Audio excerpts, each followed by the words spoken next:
A very good evening to all the ladies and gentlemen who are around the screen today for the 43rd Leadership Conversation hosted by ICFAI Online. We are excited to have a very young and dynamic leader here with us. He's an entrepreneur and he heads what is called Cream-Stone Concepts of Ice Cream. There's an exciting product and I'm sure there's a lot of exciting stories to be told this evening. And as much as Cream-Stone is interesting and tasteful, I'm sure the conversation will also be.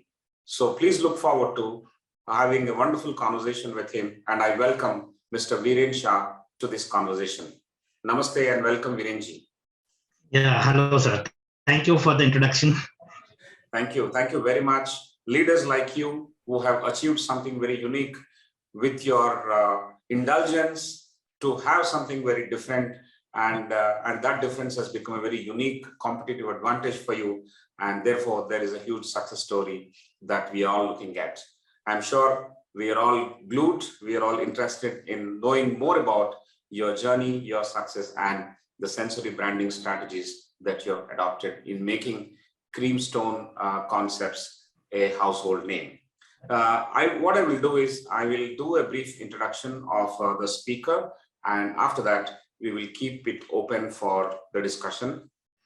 We'll start with the introduction. Allow me to share my screen, please. We have been hosting these conversations for over 10 months now, and no holiday, no break. Every Friday at the same time, we are conversing with a very interesting leader, and that has happened 42 times till now, and the 43rd is in progress. As I said, Mr. Viren Shah is going to talk about sensory branding strategies, the Cream-Stone way. And I have my esteemed colleague, Professor Prasad, who is along with me. We will all have a wonderful conversation. The agenda is the first 20 minutes will be opening remarks and a presentation by Mr. Viren Shah, followed by Q&A for the next 30 minutes or 40 minutes. A brief introduction of this young, dynamic, and handsome entrepreneur. Mr. Shah is a commerce graduate and also he pursued a management education program from IIM Ahmedabad. He is the past chairman of Young Indians Chapter of Hyderabad, a unique initiative by ICFAI to engage best young minds in the country's development process. The origin of Scoops, founded in 1989, it offers 100% vegetarian ice creams in a range of classic and innovative flavors, which have enabled over 5,000 outlets and 36 distribution centers. Cream-Stone Ice Cream Concepts was started in 2009 and later established its presence across South India. The concept of making ice cream on stone with a vast variety of customizable flavors and toppings has made Cream-Stone a household name. The family also owns Temptations Ice Cream brand and Hotel Haridwar in Hyderabad. The Shah family moved to Hyderabad some 5 generations back and ventured into various businesses in the Nizam's estate in Parmani and Aurangabad. The third generation brothers, Mr. Parmanand Das Shah and Mr. Madan Mohan Das Shah, eventually started Hotel Haridwar. At an exhibition in Delhi, Mr. Govind Shah saw a machine in which on pouring milk, ice cream would come out. Instead of buying ice cream from others for their hotel, they thought, why not make ice cream on their own? This was the turning point that paved the way for the emergence of Scoops. The younger generation, comprising Mr. Viren and Mr. Amrish, they started in 2004, created a separate brand called Temptations, which is close to 20 stores. They expanded in 2009, as I mentioned, introducing the brand of Cream-Stone, which is an interactive format where the ice cream is made on cold stone and one can customize them as per their taste. Currently, the brand is spread across probably more than 15 cities, which we will have to understand from Mr. Viren. Professor Prasad, who is my esteemed colleague, he's on the screen and he will be also moderating the Q&A sessions. And Professor Prasad is currently the head of online MBA program and he brings with himself 3 decades of rich experience. And he's an alumnus of IIT Bombay and IIM Calcutta. And he's the architect of the online program, which we launched recently. So online program, ICFAI Online MBA is a very prestigious program on behalf of ICFAI Foundation for Higher Education, which is the deemed university. ICFAI has 11 such universities across the country. One of them is the deemed university, which is present in Hyderabad. And we also have 9 ICFAI business schools. We have 7 ICFAI tech schools, 7 ICFAI law schools. All in all, we have about 20 campuses present in 17 states. Ladies and gentlemen, with this brief introduction, what I will do is I will invite, welcome, and thank Mr. Viren Ji for agreeing to speak in our leadership conversation sessions. Mr. Viren Ji, the floor is open now, and it's all yours. I request you to begin your talk and share your screen. Thank you once again. Yeah, thank you, Mr. Sudhakar Ji, for the introduction. I would like to share the screen. So to start with, I would first of all like to thank ICFAI Group for giving us an opportunity to speak at your wonderful platform. And I would like to start my journey, like how actually we have come into the ice cream business. Like as in the introduction you have shared that my grandfather and my father, they went to Delhi. Once they went to Delhi, we run actually Hotel Haridwar group of hotels. We have 3 hotels in Hyderabad with the inventory of 250 rooms. So it's located at Koti, Abbots, and Sitan Gujarat, which is nowadays an old city. People, anything towards Lakdi Ka Pool and this side of the city is the old city. So we have been running a hotel for last more than 70 years. So earlier we had a restaurant in a hotel called Haridwar Restaurant. We used to buy a lot of ice creams of other brands for within our hotels, for our own hotel. So my grandfather and father went to Delhi for some hospitality exhibition in 1989, and they saw a small machine where milk was poured from the top and the ice cream was coming from down.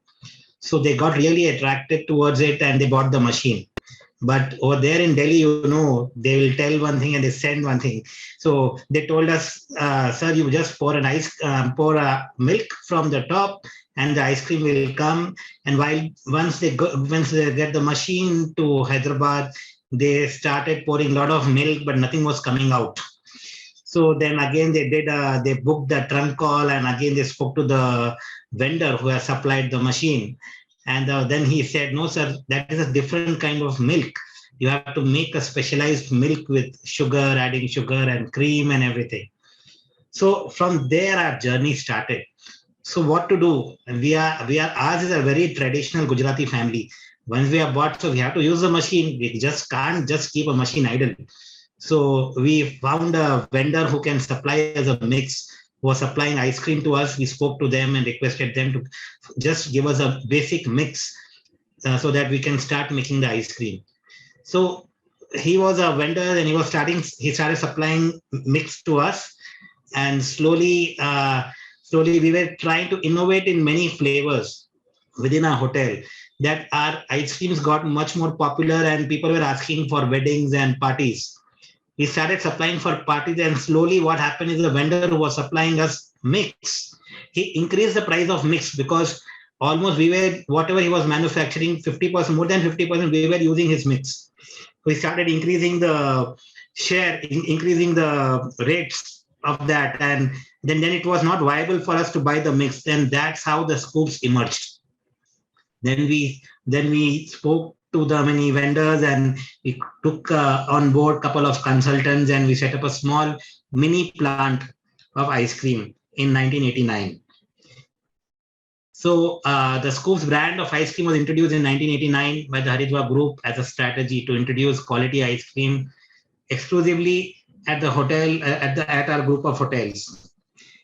After that, in span of time, then we also launched one more brand called Temptations in 2004, where we were supplying ice creams in all hotels and all, but in the parties and all, people were trying our new flavors, and they were asking us, where can we really taste these flavors if you want to buy the ice cream, if you want to go out and eat an ice cream, where should we go? So that's how the Temptation model got evolved, where all full range of ice creams it's a company operated parlors. Even now we have near about 20-25 stores of Temptations, where we serve ice cream, milkshakes, shakes and everything. But as time passed, people needed change. we saw that there are so many ice cream companies which are there. There's so many options in the market. People are trying to source a lot of international ice cream and all. We thought when we can make a good ice cream, then why can't we come out with some different concept? So that's how the Creamstone format got evolved in 2009. We did a trial at my brother's wedding where we made a refrigerated marble slab on a cold stone and we tried with the combinations. It really tasted well and we were getting a lot of party orders. So slowly we converted that format, and we were very afraid like how the store will perform, whether the store will do well or not. We were not keen to put up with Scoop's name. So worst to worst, what will happen? We have to shut the store, right? So why can't we make a new name? And we started with the name of Cream and Stone, because we are putting an ice cream on the stone and it's made on the stone. So that's how the meaning the Cream Stone evolved. And we started the first store at KBR Park, at KBR Park Main Road. So I would like to just share a video of Scoops, how from where we have started and how now how automation we have done in Scoops. So this is our factory at Sagar Road in Hyderabad. So here's a manufacturing plant. It's a HACCP certified. There's an automatic candy line where you can see that once the ice cream mix is made, everything is automatic. There's no hand touch at all. These are automatic cone filling machine where you can see automatic cones are filled and packed. This is a automatic chocobar machine where a chocolate dipping is happening and you can see how the products are made. This is an automatic candy plant where raspberry duet, mango duet is being filled.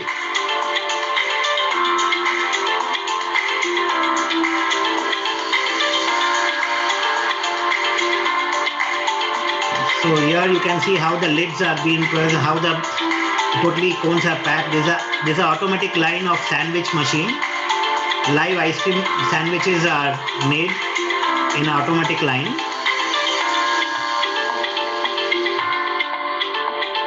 There's a hardening tunnel where the ice cream is frozen at minus 30 degrees.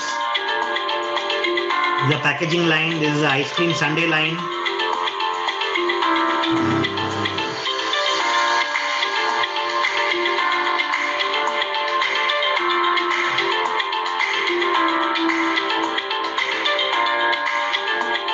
Once the ice cream mix is made, everything is automatic.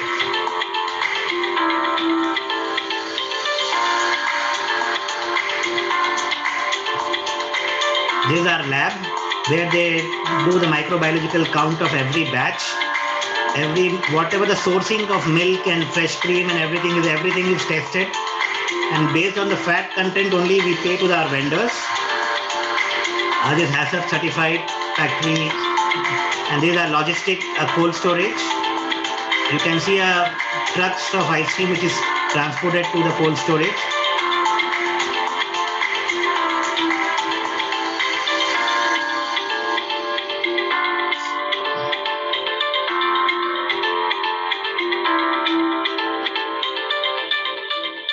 Their Scoops factory. So in this format, so slowly that's how we grew our Creamstone chain from Scoops. Then we came into Creamstone from one store to slowly. First store we launched in at KBR Park Road, and second store we launched at Jubilee Hills.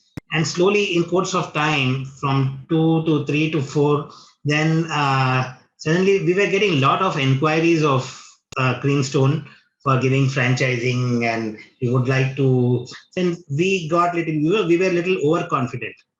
What happens when your brand does well? Everyone will get a little bit of ego, and you are doing really very very well, and so many inquiries are coming. Why should we give franchising? And we are a traditional Gujarati family. Kyun apna paisa dusro ko dena? Let's do something with our own. So that's how we started our 6th store in Bombay. First company operated store in Mumbai we have started. And in Mumbai, we thought initially the sales were very good. The first year was very good. Second year was very, like first couple of months, we did really very good business. But slowly we observed that we were not able to manage well. Why we were not able to manage well? What we put systems in place, we put processes in place, but in course of time, within a 6 to 8 months of time, we could not manage and we had to shut the store. When we shut the store, we did a back working. Like we have almost invested in interiors, premium. See, where we wrong in the location was outstanding location in the beachfront. Location was very good, parking was very good, store interiors was very good. We have invested near about 50 lakhs, more than 50 lakhs only in interiors. But why? What were the factors that that were, we are not able to manage well? Why we were not able to manage well? We have almost lost near about 1 crore in that particular outlet in the span of a year, and we shut the store. So by shutting the store, we thought generally people go to universities and learn so many things, and and they try to implement. But here we have not gone to any university. Business teaches you. So whatever we lost, we were okay. We have lost something. That's okay. But what are the learnings from this failure? Because this was the first failure what we have seen in the couple of years, what we have started with a new journey, with a new brand. What all things we learned from this failure? We know that we lost near about 1 crore of rupee, but at the end of the day, what did we learn? Few learnings were, wherever we can, what business are we in? We are in a business of F&B, food and beverage. Food and beverage, if you can monitor, if you can give time to your business, if you can manage, then you be in the business. This is our biggest learning for us. If we were in Hyderabad, our store manager and our people were managing over the store. In course, there was no complaints in the product or quality, but we could not manage and we shut the store. So the biggest learning was personal monitoring was missing. Personal monitoring was missing. There were no proper systems. There was no only online system and all. Because of all these factors, there was not properly PR. The store managers were not able to keep good PR where they can talk to the guests who come so that we can cater to their weddings, their parties. It's a model of where it's a PR developing business also. Because when you come to the store, people come to your store, you talk to them. If they have any parties, if they get inquiries, you have to respond them very well. You have to show the confidence level to them. So that's how you grow your own business. So from this failure, what all mistakes we have done is we have rectified and we tried to give one franchising store in Vizag. What we thought, what all failures we have faced in this particular store, let us focus on that failure. First thing was there was no personal monitoring. So even today, if you go to our Creams-11 website, if you see our site, our franchising system, we don't give franchisee to investors because there are so many people in India. I have this business, I have real estate business, I am into that business. I will put one manager and I will start one business. No, if you want to be in a food business, any F&B business, if you want to be into that, you have to give time, irrespective of how big the brand is. If you give time, you will be successful. If you keep monitoring, you will be on track. So because of that, we started first franchisee store we gave in Vizag. The owner himself was always there in the store. We have not given any 7th store for 1 year. We observed the business in off season, in season, and we have seen that what all mistakes we have done, what all things we have rectified. Personal monitoring, we have done a centralized billing software. Then we have introduced lot of processes and systems, and we kept a track for 1 full year so that we know how the business is there in season, how the business is there in winters, how the business is there in summers. So whether if we scale up this particular model, is it really worth or not? Is my franchisee person making money or not? That is very important. Because when it's your own money, you can do whatever you want. But as my family says, if it's a franchisee's money, you have to be double careful because you are answerable. They are trusting your brand. When they trust your brand, so you have to deliver.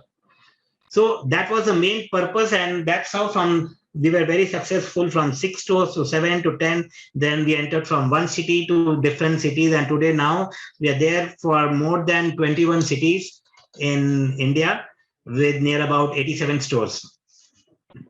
So these are our pictures of few stores. This is the first this is first outlet where we started. These are one of our stores in Vizag. See, when we did the branding, when we talk about branding, people talk about so much about brand, this brand, that brand. But what we thought, what is a brand? Actually, everyone knows it's a brand and all. For us, brand is nothing but promise, just a promise. You buy something, you buy just something because you trust that brand. How do you trust a brand? Because you have experienced a brand, you start trusting a brand. What comes to your mind when you talk about Creamstone? Creamstone is not just an ice cream making on a stone. It's purely an experience. You know, what is the experience in Creamstone? How people serve. You come in a car, you just drive it, you drive to a store, a waiter comes to your car, takes the order, serves you ice cream in the car. You know, whatever you want, you want to customize your ice cream. You want some jojobes, you want some jelly, you want something. You can make your own ice cream. Many people come with their families inside the store. They see how the ice cream is preparing. It's a live interactive model of ice cream. You know, in India, anything live does very well. You go to any kind of wedding, and there are so many food counters which are there in the buffet. People just see, if you want, they'll take it. But any kind of live counter, it may be a tawa mithai, it may be tawa sabji, you know, you can customize. Anything customization is a value addition. When there is a value addition, people get an interest. And in India, what happens, if you go to a wedding and in one counter, if 10 people are staring at something, the 11th guy will come and see, hey, what's happening? You know, that curiosity is always there. So what I want to drive is Creamstone is not just an ice cream. It's a purely an experience. We are not selling just an ice cream. It's a purely experience. How you serve an ice cream. We make a live ice cream waffle cups, which made in front of you in the store, and then the ice cream is made in front of you, and according to that, they served in your car. You know, it's a purely model. How you order, how is the color code of the color combination of the store.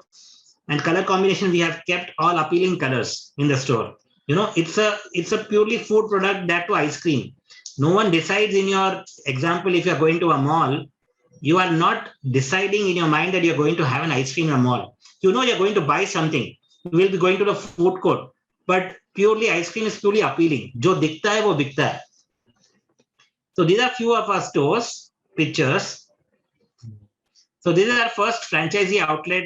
Below, you can see of Vijayawada in PVP Mall.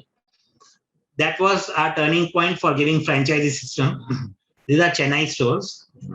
So generally, we give franchisee and all. People say, how are you giving franchisee? We have a lot of money. Many people from Andhra call us.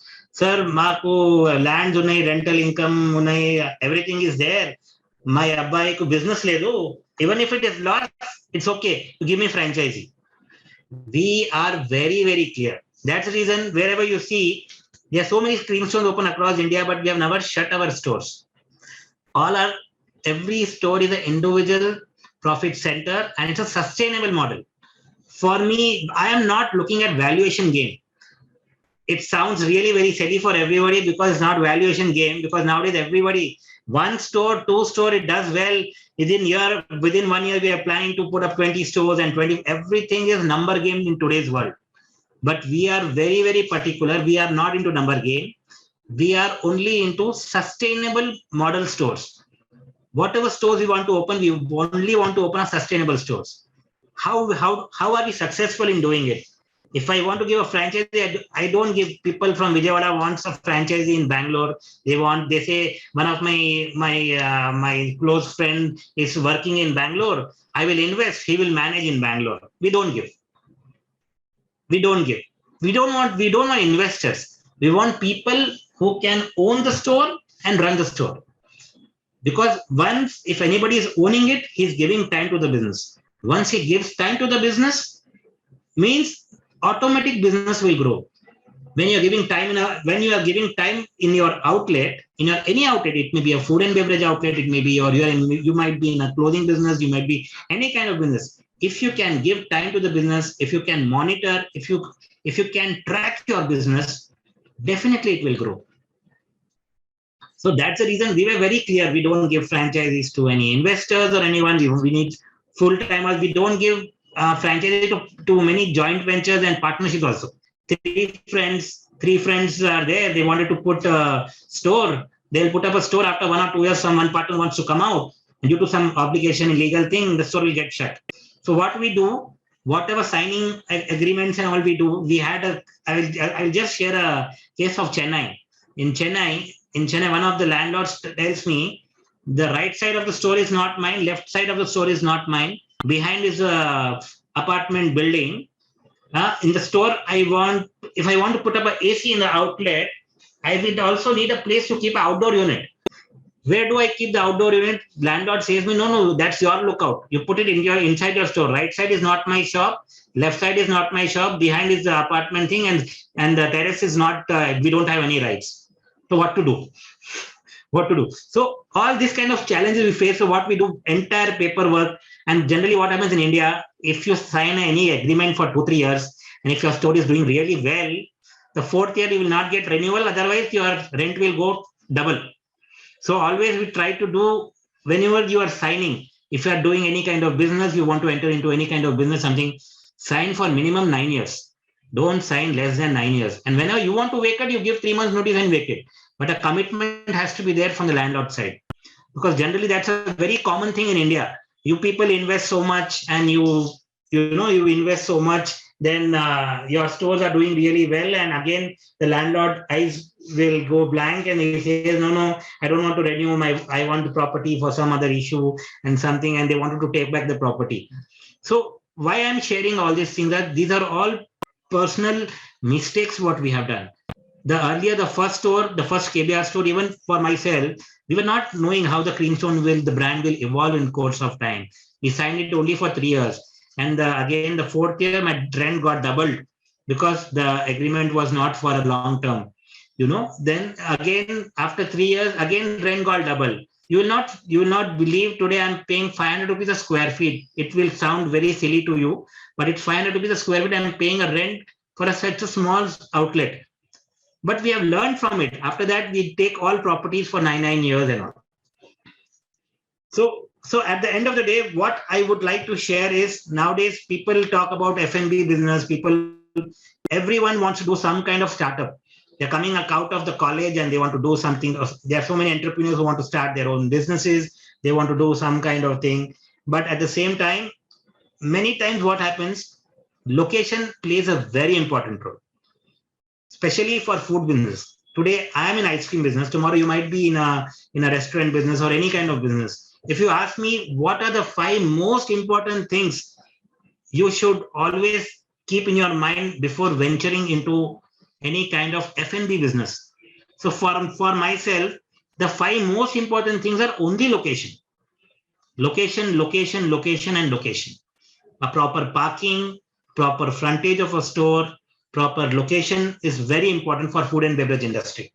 People think, the rent is very high. We'll put a store in some lane and all. Just for saving rent, you are thinking to put up in a small lane. But you think your time, your effort is same.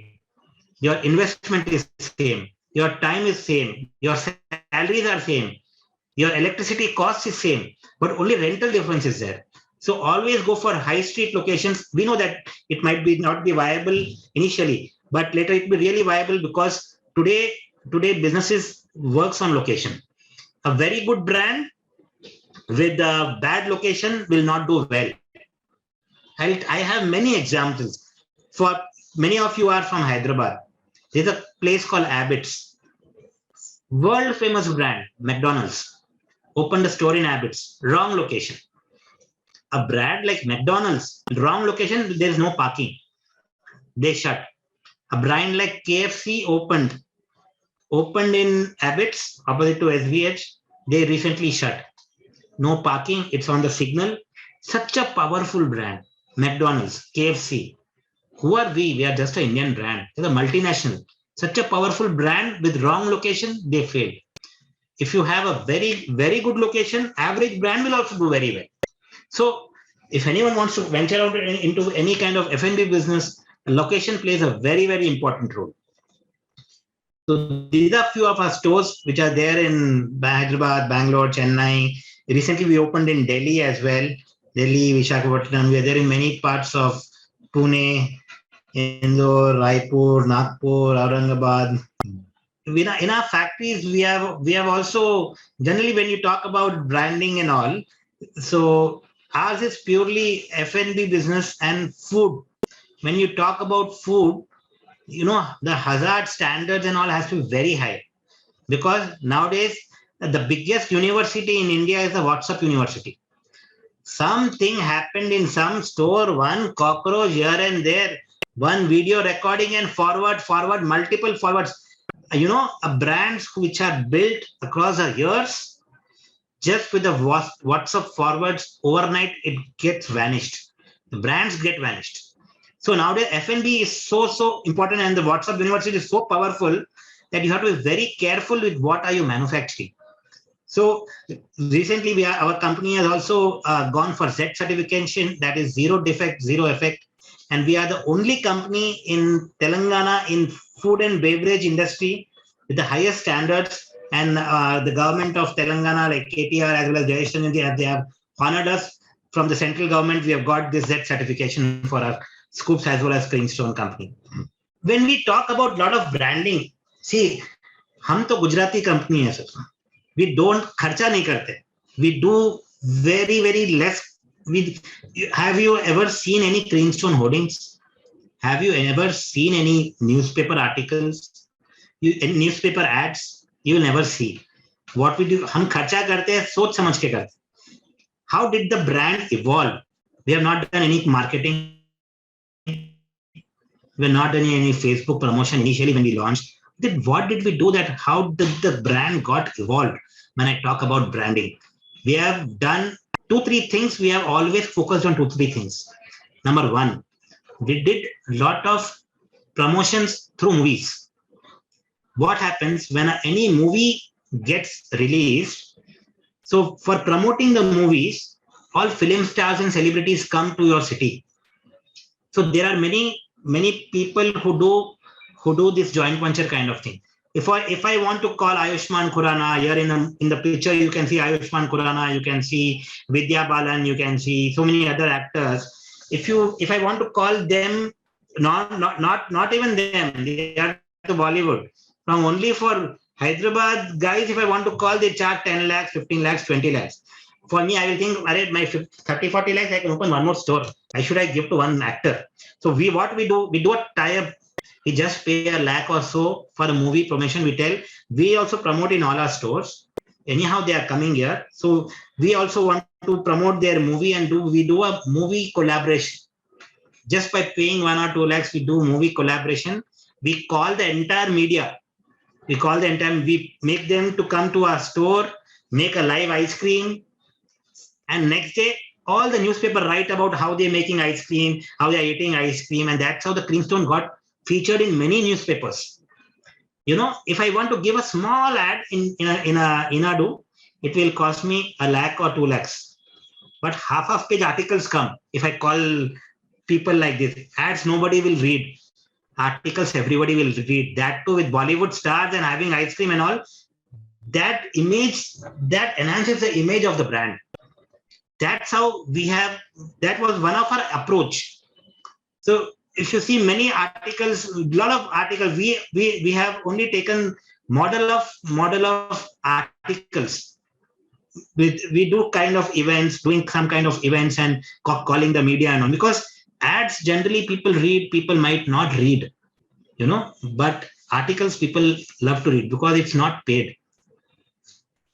So this was one of the most powerful thing what we have implemented, and very less cost. Only what we have to do is, only our media coordinators are there. So we just pay them 20,000-30,000 bucks, and next day we see near about 20-30 channels and entire media industry writing big articles and all. So it's a win-win. It's a value for money. Just in 30,000, I'm getting coverage at big articles. If I convert that into the rate of the SFT, the rate what the media charges, I'm getting I'm getting into near about 40-50x revenue what we have generated indirectly. Like we have done movies for like Azharuddin and so many other stars, Imran Hashmi, Vidya Balan, so many other actors, many articles. So many of our store, when we inaugurate many stores, like for one of the stores in 2010 for first picture, we called a US Consulate General for inauguration because he was a regular customer. So we requested him. When he came, entire media route, because generally US Consulate General never goes for any ice cream shop inauguration. That too in India. That was the first time. There are so many newspapers have written that a US Consulate General goes to inaugurate an ice cream parlor. That was the news for them. So means they accepted it. So why I'm sharing this is there is nothing impossible. We think, they will not come. What's the worst will happen? Because we are trying. We'll request, we'll try. What the worst will say, no, that's it, no. But he accepted. I'm just giving an example, nothing else. So always keep trying. Generally everyone will have its own fear, and we have our special neighbors and special well-wishers. If you want to do anything, first ready, there will be ready. Free suggestions are always, I think you should not entertain. And if you want to do something good and all, there are many people have a lot of stomach pain. Why you are doing this? It will go loss, but you take risk. But if you're doing anything calculated risk, it will really help you, and it will really help you to grow. There are many awards what we have received in last few years from Governor of Andhra Pradesh, and we got many awards from Time Food Awards and Mouchert Awards, etc. Thank you. So I would appreciate if anybody has any questions so that we can connect much more. Yes. Yeah. If you stop sharing.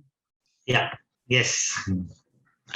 So that's a wonderful opening talk delivered by Virenji. Virenji, thank you very much for this. You have used the screen space to make your brand big and visible to the audience throughout.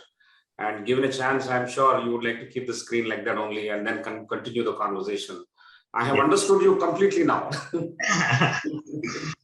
But several unique factors that you have highlighted as part of your journey.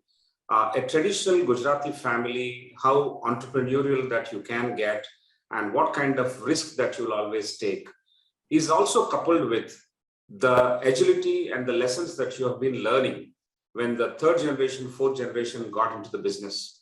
I think very nice anecdotes of visiting Delhi and purchasing an ice cream machine and then adding value to it and then stabilizing and launching a brand is something very, very interesting to start with. And subsequently, as you got into businesses, you have also told us the stories of, you had the guts and the courage to admit that there was a mistake and you failed. And then you identified the problems and said, yes, personal monitoring is required and franchising is possible. Only when you own the store, you will spend your time there. And when you spend the time there, you can monitor. And when you monitor, you will definitely understand what to do and win. So the profitability and the sustainable profits of the franchisee outlet is something which is the cornerstone of your success. And that has been an undeniable focus for you throughout the session that you have mentioned. The experience that you sell and not just ice cream is the topping of the ice cream actually, and we did not expect that. So that's a fantastic takeaway for us. And apart from that, your strategy for franchising and some of the thumb rules that you follow is going to be a great guideline for many who are going to get into this business. And like in one movie, Vidya Balan said, it is entertainment, entertainment, entertainment. You said location, location, and location 5 times. And that is the key for success in F&B business when you are actually franchising. It's not the money, it's not the joint ventures, it's not investments, but it is the ownership and personal presence that will take you to success. So it's a fantastic thing and quite unconventional stuff that you mentioned in your own style in terms of branding, in terms of the choices that you have made for movie collaborations at probably 1/10 or 1/20th of the price. You have garnered the attention from media and in style, and you have got probably 40x kind of revenue indirectly from those movie promotions. You brought the stars to your outlets, and your belief that ads will not work, but articles will be read. When articles are written about some stars and VIPs who are walking into your store. Perfect recipe for the retail branding, and I'm sure these things matched with the quality consciousness and the technology that you have deployed in your manufacturing, in your logistics, and also in your stores when you keep it open. The mantra that you have followed with respect to live kitchen or live activity in food will draw a lot of people, because you have the scope to add a lot of value there through customization, and the curiosity will go on, and lots of people will always be there when you have a live counter, just like in marriages that we come across very often. Fantastic summary and fantastic initial note, and your own lessons of doing a business on variety of dimensions has been pretty interesting. So without much ado, what I will do is we'll straight away get into the questions and answers. These questions are structured into 4 clusters for this particular conversation. Professor Prasad will start with the first cluster, and then I'll come with the second, and then we alternate. And I hope in the next 30 minutes or so, we will be learning much more about the sensory branding, about the strategies, about already you have mentioned about your background, and I'm sure a few questions will put everything in perspective. So thank you very much, and I will now welcome Professor Prasad to initiate the Q&A session. Professor Prasad, over to you.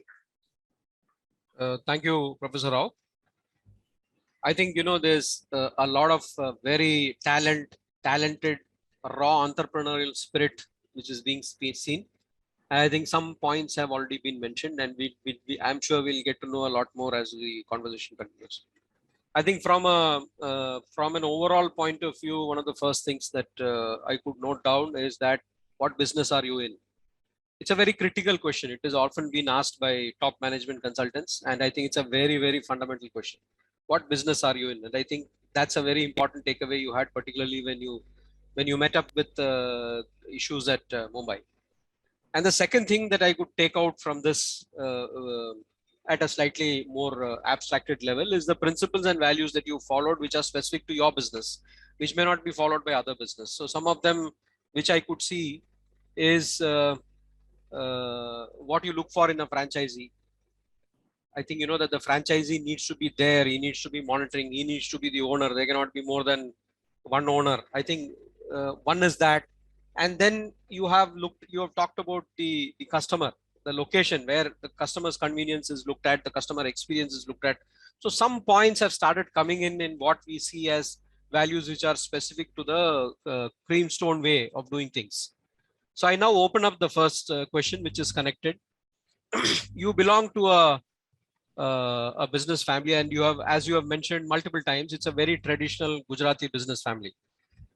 And how is your approach? You have come from there, you've handled business along with the senior generation, and then you have done innovation. So what is your approach to innovation, which is different for today's context from what was done earlier? See, innovation, for doing any kind of innovation, the pace is very important. The pace. When I'm saying the pace is very important, innovation comes from time to time. For example, today market dynamics are different. Maybe a year back, dynamics were different. And after a year, maybe dynamics might change. The adapt to change mindset is really, really very important. I will tell you my personal experience. Why is it that I'm addressing this particular answer in this question in a particular way? I have a live example. For example, you're talking about innovation in today's market, how do you see innovation to be? Maybe how best you have to innovate yourself so that you are there in the market. Okay, how we have approached adapt to change model. I want to share a small life story. Everyone can easily connect that. In 2 years back, COVID has come in picture. Everybody started taking hot. Any cold means they are running around. No cold products at all. For us, managing that time, we were near about 50, 60 stores. Plus, we manufacture in about 30 to 40,000 liters per day ice cream. Near about 1,000 plus employees are working in our company. What will be the situation for us? Can you just imagine? Government says, have something hot, have hot water. In a press conference, senior bureaucrats say, have anything hot. No one knows how COVID will behave. Initially, there was a lockdown. Lockdown for 14 days was announced by Prime Minister. Everything is shut. But what to do? For me, my rental is on. All my store rentals are on. My salaries is on. Even though I sell an ice cream or not, even if I sell a cup of ice cream or not, our electricity is on because my cold storage is on. I can't shut my cold storage because it's my product itself is minus 18 degrees centigrade. So I have to keep all my expenses are on, but zero revenue. If I think of zero revenue, how will I sustain in the business? There are so many employees are there. There are ground level employees are there from attenders to delivery boys to all, but depend on our salary. Their family is dependable on them. What to do? A lockdown was announced on 22nd March or 23rd March. One day we shut, entire Hyderabad was shut for one day, one Sunday. Then same Sunday night, lockdown was announced for 14 days. We were just surprised what to do. We were just exploring what we can do. We were exploring what is open, what is not open. When we made a list, supermarkets were open, grocery stores and everything was open, vegetables were open, all dairy product stores were open. But all ice cream stores were shut. We waited for one day. We approached the government on 24th of March. We said, okay, you say entire ice cream not allowed. You cannot open your store. Agreed. We are not opening. As the ice cream store, no, we will not open. But temporarily, we will convert all our ice cream store to dairy stores. What we did within that one day of 24 hours, we did a tie-up with a couple of dairy products company. We told them, you supply us dairy products, buttermilk, lassi, paneer. You supply us, and by projecting in all our Creamstone stores, we put a banner, Creamstone Dairy Store. And we took permission from government within 2 days. We are converting all our stores, our ice cream store, dairy stores, and that's how we would like to run dairy store, and we want to offer dairy products at cost to cost rate. We don't want revenues from that. What will I get in packet of milk, 1 rupee, 2 rupee? Cost to cost as a service. They allowed us, and if you recollect, in entire lockdown, only Creamstone stores and Scoop stores were open. No other ice cream stores were open because we took a fast decision. That is also innovation. How fast you adapt to change.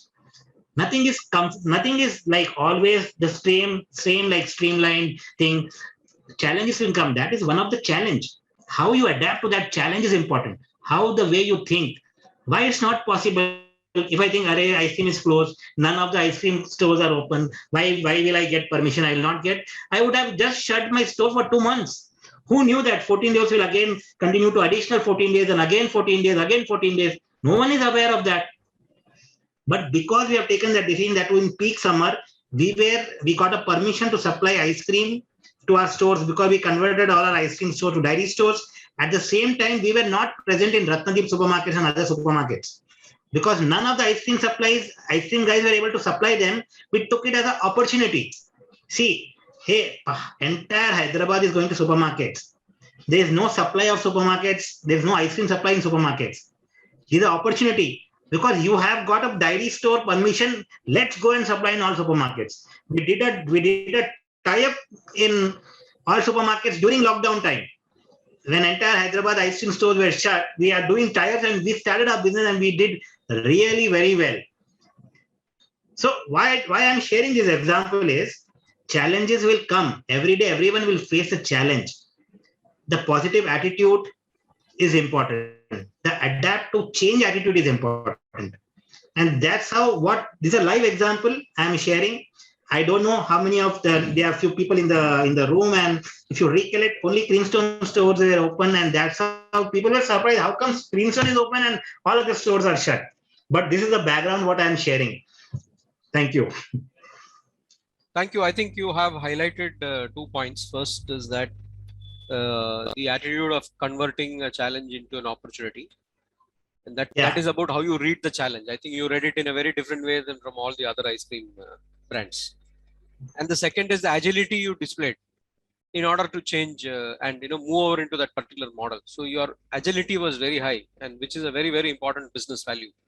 So I think those 2 points are what I could get in the very, very interesting example that you took of a very, very drastic challenge. It's not just another challenge; it's a very drastic challenge. Thank you for that.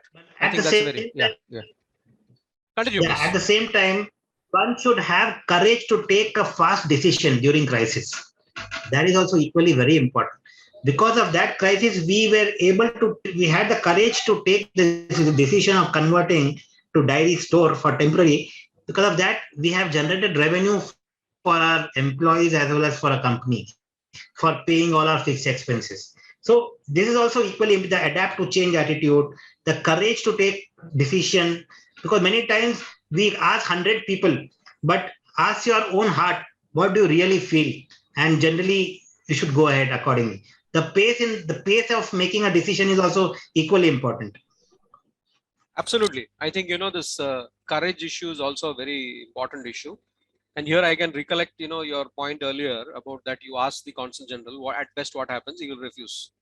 Absolutely. So the courage to discuss and then you got the permission, which means that it was the courage which worked. So certainly, I think that's a very important point. Yes. The next question is, the ice cream business is extremely competitive. I mean, you've got, multinationals also into it. And yet you have created Goldstone, the Goldstone brand, and you have grown. Now from I recollect the sentence you used in the beginning that, you pour the milk and from below you get ice cream. So here, how did you reach that idea and how did you convert that idea into a venture? Can you throw some light? Yeah. See, initially my brother went to US. He saw a couple of stores of Cold Stone Creamery. Cold Stone Creamery is a very international big chain in US. He saw in US how they make ice cream on a stone and all. So we tried that for a couple of weddings in Hyderabad for my brother's own wedding. And generally in US and all, there's more of vanilla and chocolate base. But in India, the culture is different. Indian palate is different. Indians like more of fruits, more of fresh variety, more of, you have to Indianize your product.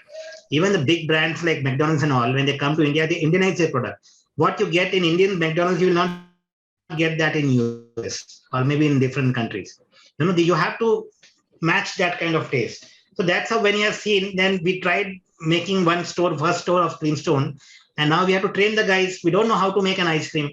We saw in the TV, we saw in the YouTube how they are mixing the ice cream and all.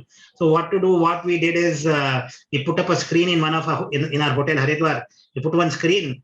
So if I want to send a couple of guys to US and all, it's a bomb. Again, I told you we are a traditional Gujarati family.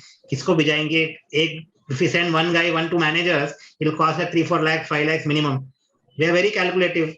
Why to want to do a trial also? We put a screen and we did on YouTube. We showed them how they are mixing an ice cream in front of stone. They put up a stone machine. Then they were trying, by seeing the video, they're trying to put, and we did a lot of trials for 2 months. And finally the end product has come out. So without any much investment, just one projector, that too on hire projector, we are able to convert that model and try to launch one first store of ice cream. Excellent, excellent. I think, the first point I can get is that the idea may lie elsewhere, but you can contextualize your idea and you can make it absolutely suitable for your set of customers. And I think you've done that wonderfully. Yeah. And the second thing is how you went about implementing it. I think this is an Indian way. And I think this comes from the background that you have, and it's a strength. We say it's a jugaad way. Absolutely. Indian It's a jugaad way. It's an Indian jugaad way. And I think you succeeded in that. And I think that hard work which went in for 2 months is what a lot of people don't see, because it's absolute base level work. And you just have to be at it. You can't get disappointed. You'll have to be at it, and one day you succeed. Excellent, excellent. But do you know that what all challenges we faced for that 2 months? You will really laugh at it. One of the guys says, "Sir, I'm making ice cream. I'm really getting tired. My muscles are paining." So we told, don't need to go to gym. You can make and you can build your own muscles.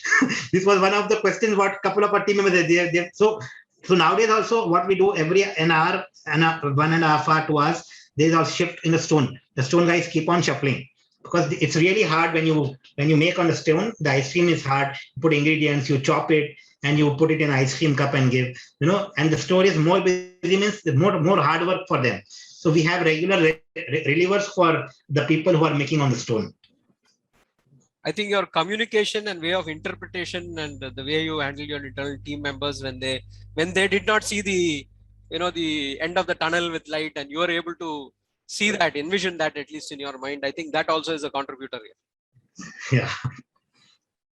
I move on to the third question. How do you propose to retain your competitive advantage in this very competitive business? Yeah.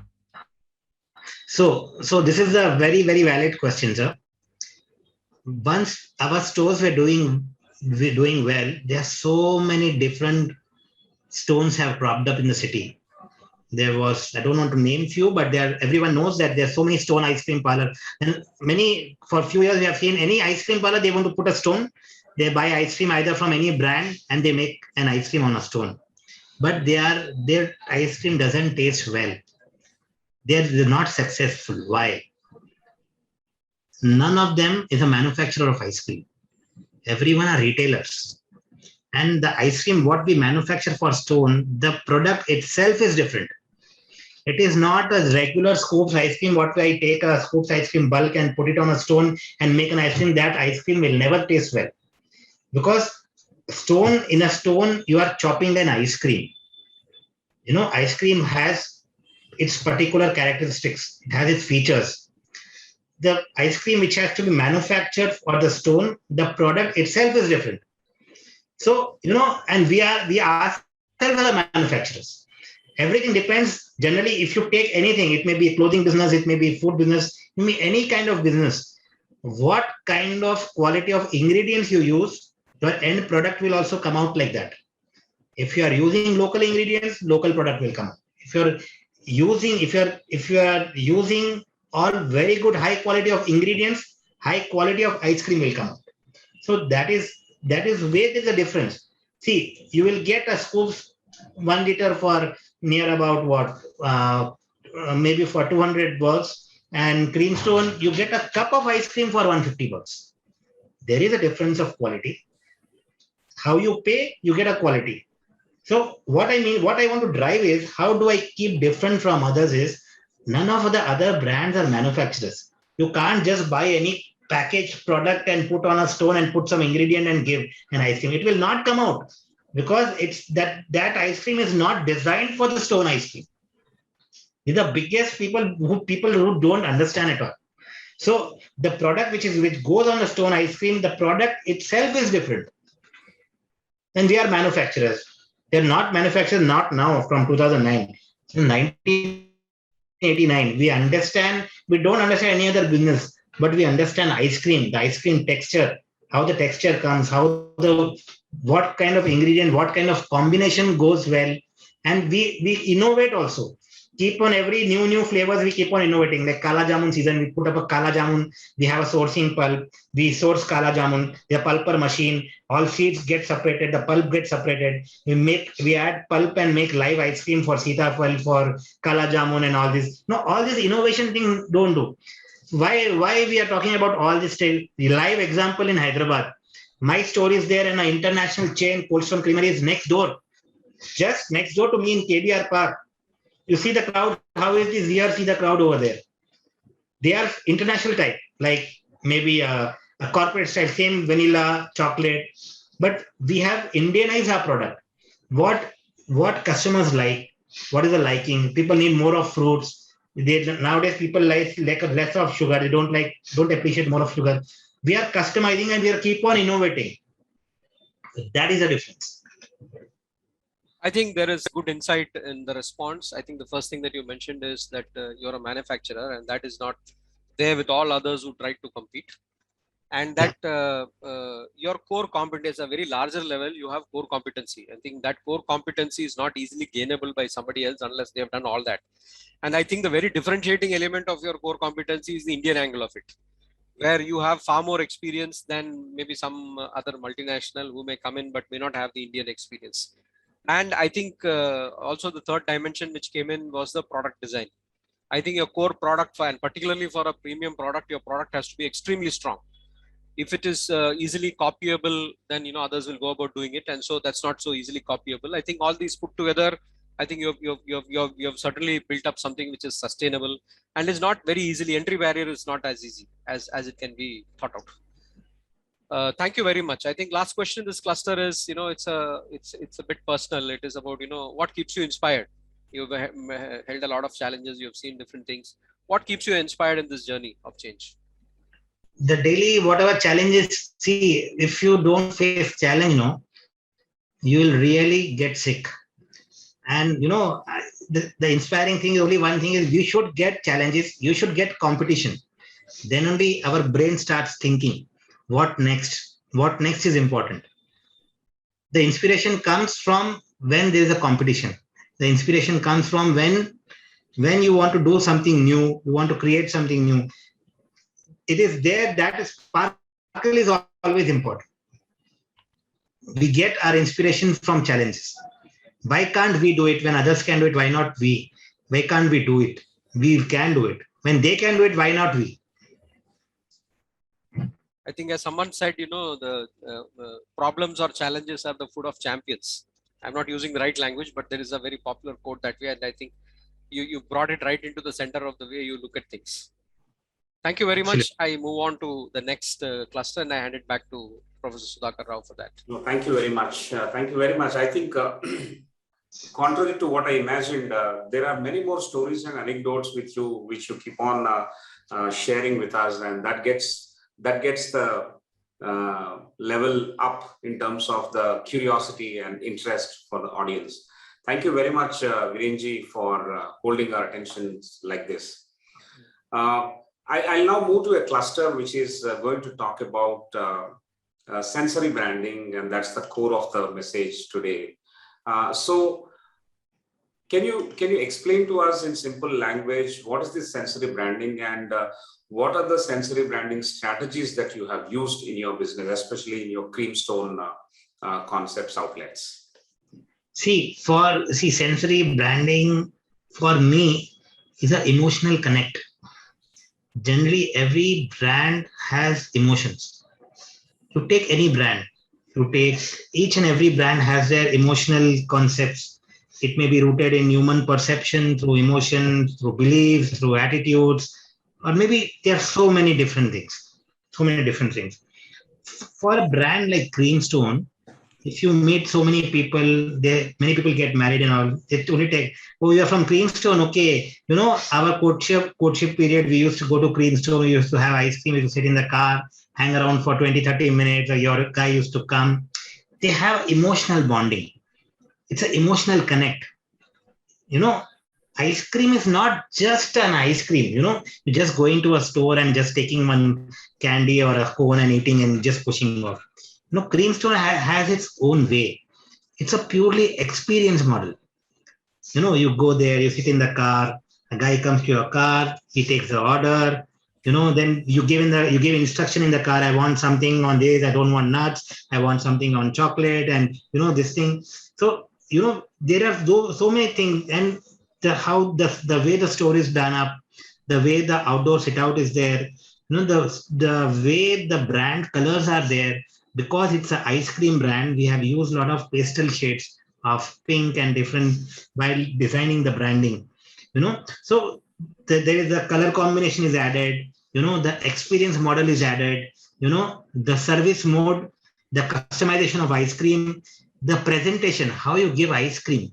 It is not just a cup or a cone. In a live raffle cup, we put on a topping, and how it is presented. So it's same ice cream. If I give without raffle cup, in a small cup, if I put in give, you will not enjoy that ice cream.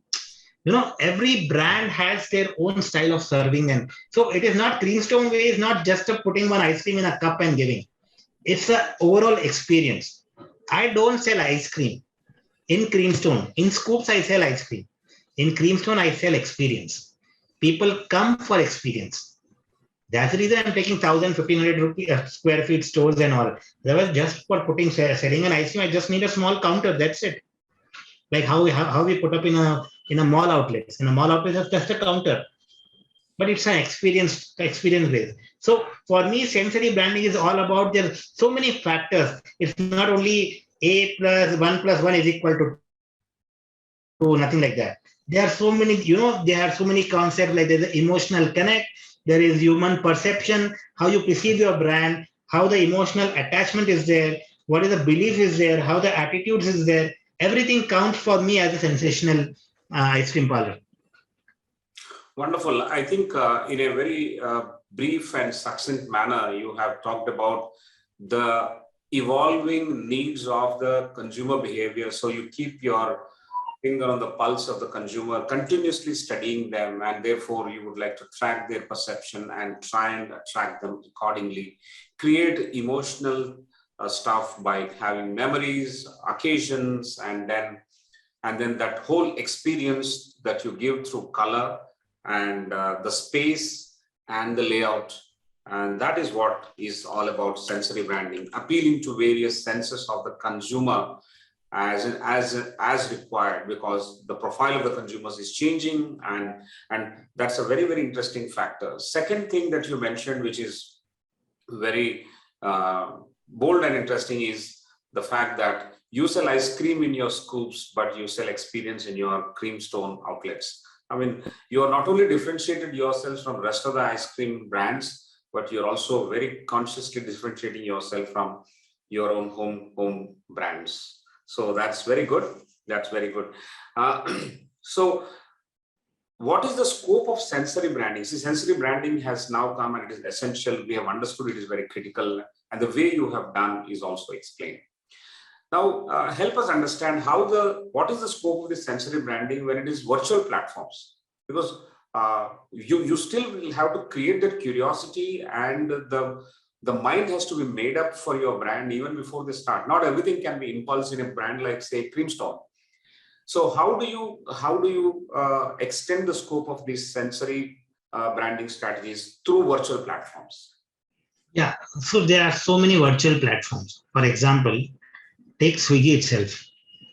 Swiggy is also one of the part of virtual platform. So sitting in your house, you are just a click of a button, you're ordering your food, and your food comes home. Similar way, that was the initial big challenge for us. We were the initial, when the Swiggy launched their services in Hyderabad, our company was, I think, fifth company to be on board. The first question what our team also told us, sir, how can we sell ice cream, that too in online? You're thinking, why not? What the worst will happen? So they just said, what the worst will happen, sir? It will just melt. Okay, what can we do? It should not melt. The team told, we can't do anything, it will melt. No, we can do something. Why can't we do something? Let's put dry ice. So it is not possible to put dry ice in all the outlets. It's a dry ice. It will get evaporated. You have to keep on filling the stock. I said, what the worst we'll do a trial. What the worst will happen? What the worst will happen? Ice cream will melt, right? with mails, customer will complain, we'll refund the amount. Let's do a trial. We did a trial. In the trial, initially we did without dry ice for a week. Without dry ice, we were getting complaints. Only complaint was ice cream is melting, but they were liking the service because it is getting door delivered. So what we did, we tried to again innovate, and we put the packaging material. Earlier we were giving in covers. Then we designed a cover where we put dry ice. Then that temperature loss should not happen in that packaging, and that's how we were successful in implementing. And today in southern India, we are the highest, one of the highest big consumers of online ice cream selling. And for Swiggy, we are #1 account in ice cream. That's an account of how you sold your ice cream using some online platforms in terms of distribution. But in terms of creating an appeal for your brand through virtual platforms, online platforms, of creating branding impact and deploying sensory branding strategies, how would you do that? See, what we have done is, even if you open your Swiggy app, we have created initially, see what happens when you open any app, that appealing pictures is required, appealing photography. Earlier, we were not doing any photography, but if you get a good photographer on board, in one day, he will only shoot 4 or 5 photographs, he'll take 50,000 and go. And apna to Gujarati company, I told you again, it's a very traditional family. Just for shooting 30-40 photographs, I can't spend 5 lakhs. Even though our brand is doing well, before spending, we think, we only told the Swiggy guys, sir, anyhow, sales is coming. You deploy your photographers, we will do a product shoot, we'll spend on this thing. And we did a collaboration with Swiggy. We did a tie-up with them. They called the Australian Master Chef. We did an event with Swiggy. We did a Australian, we call the Australian Master Chef, and we did an event, and we did a customization of ice cream. And we will not sell to Zomato and anyone. We will only sell to Swiggy. We did a tie-up for them for 6 months for only 3 flavors. What Swiggy will develop with us. So the Australian chef came to India. We did a tie-up with them. Customization of flavors for a particular brand like Swiggy. Indirectly, we knew. So we developed a flavor called popcorn. He added some popcorn to the ice cream and he developed the flavor. Recipe was given by the Master Chef of Australia. We did a tie-up and we only sold in Swiggy. Even if you as a customer came to my store and ordered, it was not in the menu. It is only for Swiggy, because they have borne the expenditure of in and out of entire process manufacturing, as well as customization of the flavoring and everything. But the advantage what we got is we got a lot of mileage. Swiggy was promoting our brand online. Otherwise, if you want to promote your brand in Swiggy with banner ads, 1 lakh, 2 lakhs, 5 lakhs. Again, you know that we are a Gujarati company, we don't pay all that. We told we will create good flavors for you. We'll sell only in Swiggy. You are monopoly. You only promote. For me, all that branding exercise is done by Swiggy. He is only paying everything. I am also getting my sale. I am getting my revenue. He is getting also good sale and good commission. Win-win for him and win-win for me. So he only created the videos and he only promoted. They promoted very well so that they should get very good sale. Because if particular flavor is hit, people can't find in Zomato. So from Zomato, they will switch on to Swiggy. So they got many customer acquisition. We got very good mileage as well as sales. We also got revenue. They also got revenue and mileage. So it's win-win for both. So anything which is win-win for both, we are very keen to it. Precisely, this is the excitement that I was talking about right from the beginning. Somehow, every time you mention that you are a traditional Gujarati family, you're taking a step back, only to launch yourself forcefully to come up with an anecdote that is as interesting as any Indian jugaad. So what you did was a customization program for one of your partners, and created a win-win situation for both of you. They got their customer acquisition and you got your promotion, and that's a fantastic tie-up. Actually, it's quite strategic and exclusive in its nature. And these things we need to talk about. I'm very happy. Although I asked the question at a different end, the answer has delighted us. It's like eating a nice dollop of ice cream. When you ask something else, but you also get an anecdote as a benefit. So that's the pretty interesting exclusive tie-up with Australian chef through Swiggy, and they do all the promotion and they promote your sensory branding tactics through their app, and they pay all the money for all these promotions. That's a very interesting win-win situation that you've created. The other thing which I don't want to undermine is what you have mentioned in terms of what will go wrong attitude. The what will go wrong attitude, maximum kya hoga? We will refund the money. We will try and test it out. I think that risk-taking appetite for you in F&B business itself is quite interesting, in spite of the threats that you have from the WhatsApp universities these days, because it can go viral and it can damage. But then you have been testing, you've been very agile to come with solutions, and then you have created a product which it doesn't melt, and you have successfully delivered. I think that's the second one.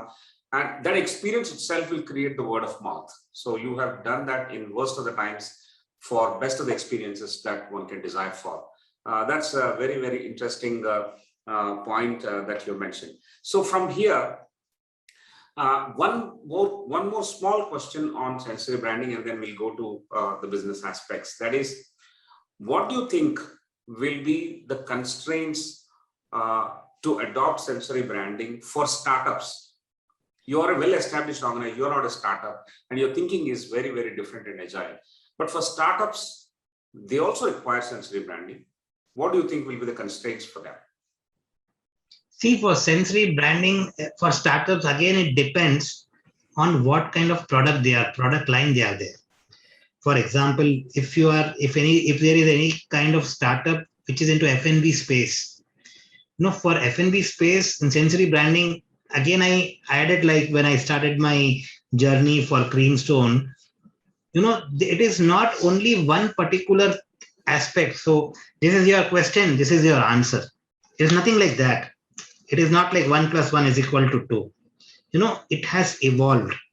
For a startup also, if he is in a F&B, I understand F&B business. So I'm talking about F&B business. Correct.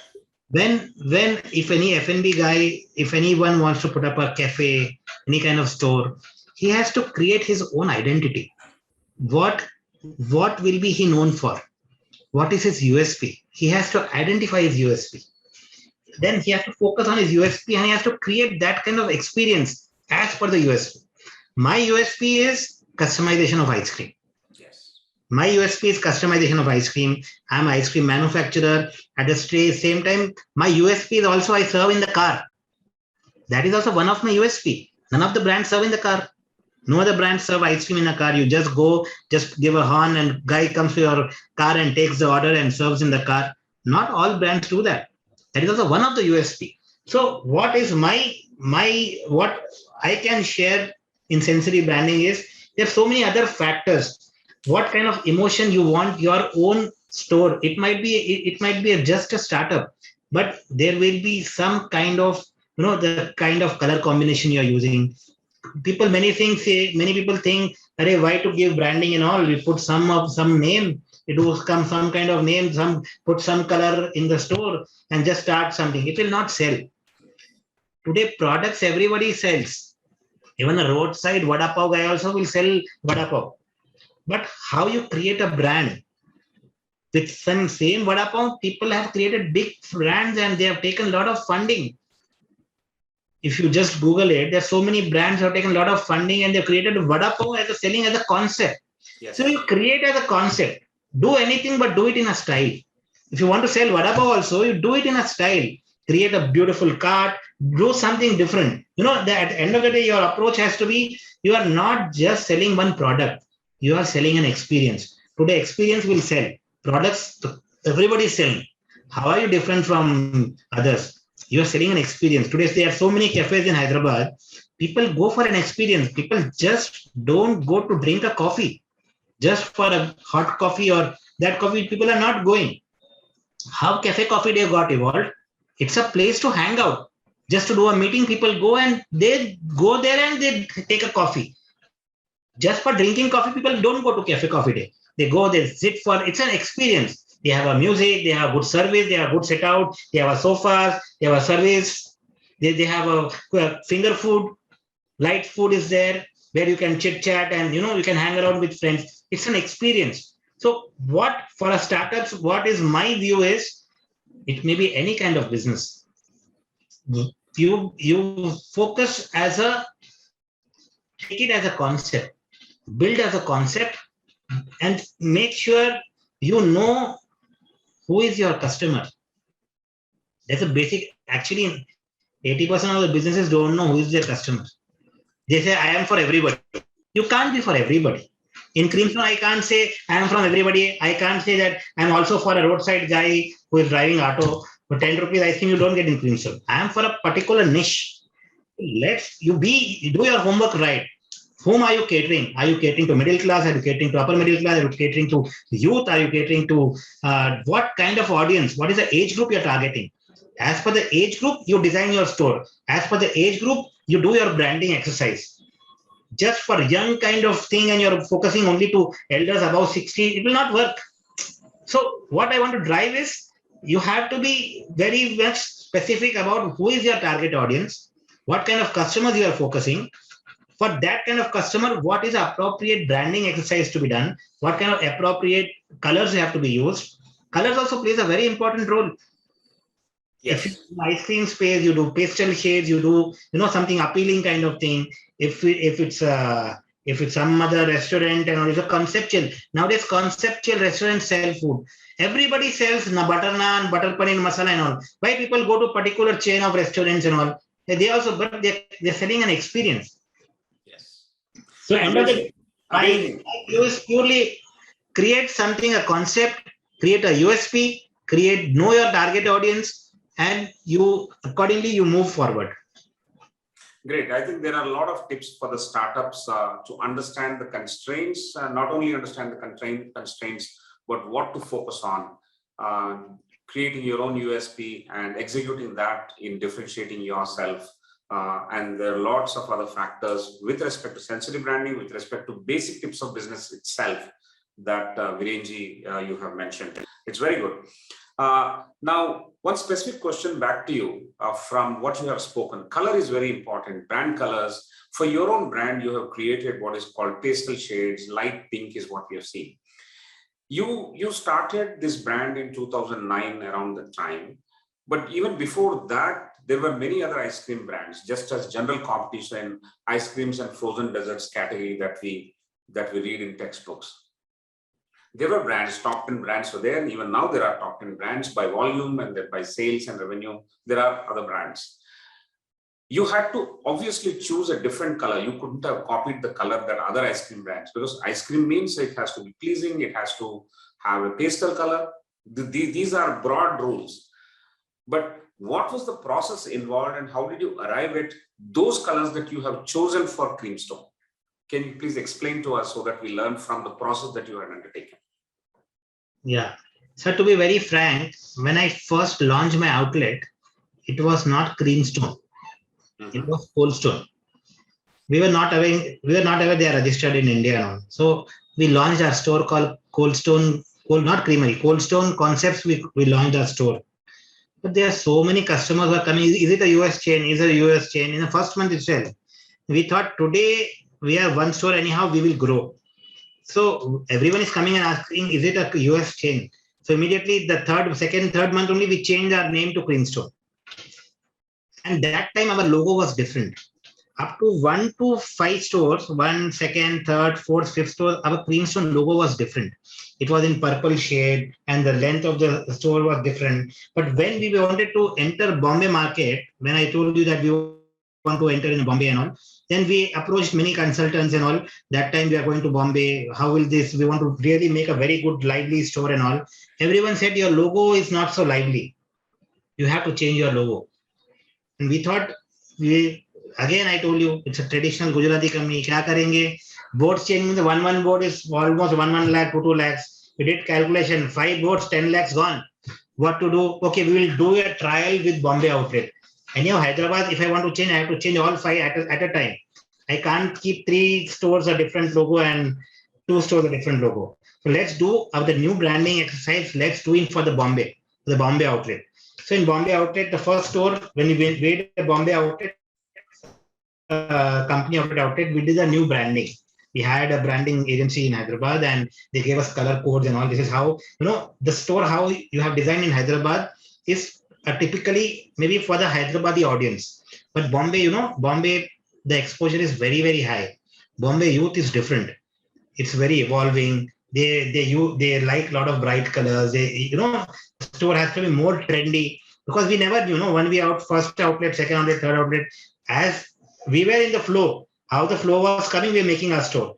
But later we did a Bombay store and a lot of appreciation was coming. And when we posted that photo, Bombay photographs, and we showed many of in Hyderabad, oh, looks like an international brand. Many people don't know that Creams-11 is a Hyderabad-based company. Many people think, oh, it's a franchisee model of some international chain or something. It was designed like that. So even design, color code, it's evolving. You have to upgrade yourself. Even now we are also evolving. We are also changing our concept. We are also changing our style of stores, the interiors. It's evolving. Every 3-4 hours, freshness in the store is needed. You have to add freshness in the store. We keep on renovating our stores as well. So everything is evolving. It's not like one thing we have designed and for 10, 15 years, you will keep on following it. There's nothing thumb rule in it. For me, for my understanding, branding is also evolving. It evolves. Today, 5 years back, there was no Insta or in Facebook and all. People were not so active. Today, everything sells in Insta. Everything sells in Insta. Physical stores versus online stores. Particularly the sales, if you see, even for F&B business, do you know in lockdown, in one day, online sales were shut due to some police problem. One single day, all online operators, the police did not allow online operators to pick up the food and they stopped all the bikes. It became a headlines. CM has to interfere, KTR has to interfere. After Hangama happened in Hyderabad. One day online was shut and Hangama happened in Hyderabad. Why I'm sharing that example is it's evolved. Every day is evolving. Today in my store also 25 to 30% business goes in online. So why I'm telling that example is every day is evolving. In the same way, even the color combination is also evolving. Keep on renovating, keep on changing colors. What colors you are using today is not compulsory. After 5 years, same colors will be there. Even in our scoops also, earlier logo was different, and in span of time we have changed our logo also. You see any big companies, everyone not changes the entire logo, means they will just try to add more freshness to the logo. That is what is my answer. Fantastic. I think the core of the logo will remain, the structure and the core values of the business will remain, but as per the needs of the time, the other experiences will be added on, and therefore branding is quite evolving in tune with the times that we are living in. I think you have very nicely explained with the examples of how the color combination and the design has been arrived at, and how you tested it in a different market and later extended that to all the other stores across the country now. However, the excitement that is waiting, that is for us to wait and see is what will be the new color combination for Creamstone outlets in the years to come. That is going to be something which we will be waiting for. Thank you very much. And one last question before I hand it over to Professor Prasad for the next cluster. Is there any negative feedback did you receive at any point in time about your product? You can highlight any one example and also tell us how did you handle that? Sir, we get many negative feedbacks, not one. And it's a way to handle the negative feedback is also very important. How you handle negativism is also absolutely very important. So within our team, we have a couple of people who handle especially negative feedbacks. When many people say, like example, I'll just tell you, we ordered the ice cream, we came to the store and took the ice cream. The ice cream taste was not good. It really, my entire day, it spoiled my day. So what we do? So my team took an action. We tried to call them. We tried to send a small ice cream cake as a sorry. Initially, see, once you grow, for each and every customer, it's really very difficult. But small things nowadays. So one negative thing, they'll put it in they write in the foodies group, they write it in the, one, and they keep on circulating. This kind of issues we have also faced many times. But how you practically, and even in today's world, any issue is there. If anything is gone wrong, we accept, yeah, we were wrong. For example, there's nothing wrong. If anything is gone wrong, yes, sir, you ordered for chocolate cake, indirectly it went butterscotch. That was our fault. If you have made a mistake, agree to it. 50% of the people, once you agree your fault, no, many people argue. No, sir, I think you have ordered this, you have ordered that. No, you put many times they in the negative in the ice cream, they say in the below, without nuts, make ice cream without nut, but they add nuts and they don't see art in. It's our mistake. We apologize. We have made a mistake. We apologize when we refund, and we also try to deliver to their store, to their houses and all. So what the ultimate key is, if you are wrong anywhere, you kindly accept it. There's nothing wrong. There's nothing wrong. When something goes wrong, you accept it. 100%. What the worst will happen, baby? What will worst will happen? He will get angry. Okay, you accept it, no problem. But in our view, when you accept your mistake, we have seen in 90% of the cases, it will really not escalate at all. They don't escalate at all when you agree. Yes, sir, we were fault. Some mistake has happened. This thing has happened. So what is my take? My take is, if you have gone wrong, nothing wrong. We are also, everyone is, we are also people. People will only make mistakes. So nothing wrong in it. We accept our problem. Whatever the problem is there, if anything is there which has gone wrong, we accept and we apologize, and that's how we move forward. Simple. And we tell our team to see, there is nothing called you have to be shy or you should be afraid of. If you have made a mistake, agree to it. There's nothing wrong. Yes. What you're saying is that there is a way to handle negative feedback, and the first and the foremost principle is to admit that you have made a mistake if you have made one. Have a fair discussion with the customer, appease the customer with additional service and delivery, and it is okay to make mistakes in the sense that it is human to err, and also it takes a very open person and a courageous person to admit and get going and move forward with business. I think that's what you have very nicely explained. So thank you very much, Viren on that cluster. What I'll now do is I'll request Professor Prasad to come in. Probably there are a couple of questions in the next cluster, and we'll come back for wrap up. We are already at 9:05 p.m. and I think I've taken a lot of time of yours. Half an hour. No. You're serving ice cream to us, so we are enjoying. So, Professor Prasad, for the next cluster, please. Thank you, Professor Rao. I think you've added two more values. One I found is that of co-creation. I mean, in many of the examples that you've mentioned in your responses, including the Swiggy one, there is some level of co-creation about what they do, what you do, and whether it sells. And the other one, I think, which is a very important management principle in current times, about failing quickly. Experiment and fail quickly, move on to. And that theme I find coming right from the beginning. So coming to the first question in this cluster, you mentioned about target audiences, and somewhere earlier you mentioned about the courtship group, people who are courting and that they remember. So there's one persona that you mentioned about the kind of people who come, and you must have observed the kind of profile which comes to your stores. So if you look at courtship as one persona, what other dominant persona do you see at your stores? We see a lot of celebrations, sir. We see many celebrations. People come in groups. They celebrate their birthday. If anyone's, generally, it's a eating out. People go to restaurant. They want to just chill with their friends. One problem also we face in that. Chilling out is a big problem for me also, for my industry. But we also handle that. It's also one of the challenge. What happens? 5 of the friends, let's catch up. Where? Creamstone. Okay, 5 cars will come. 5 cars will come. My parking is only for 10 cars.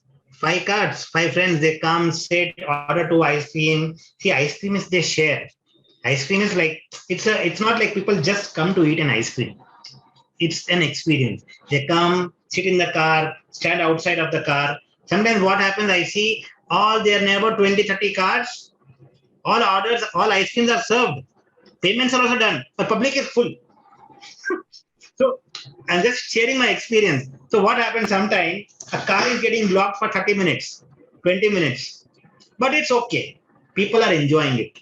People are having a great time. So I know if they move fast, maybe there will be more additional 10,000, 20,000 business for me, but that is not important. What is important is that people are enjoying it. They are chilling around.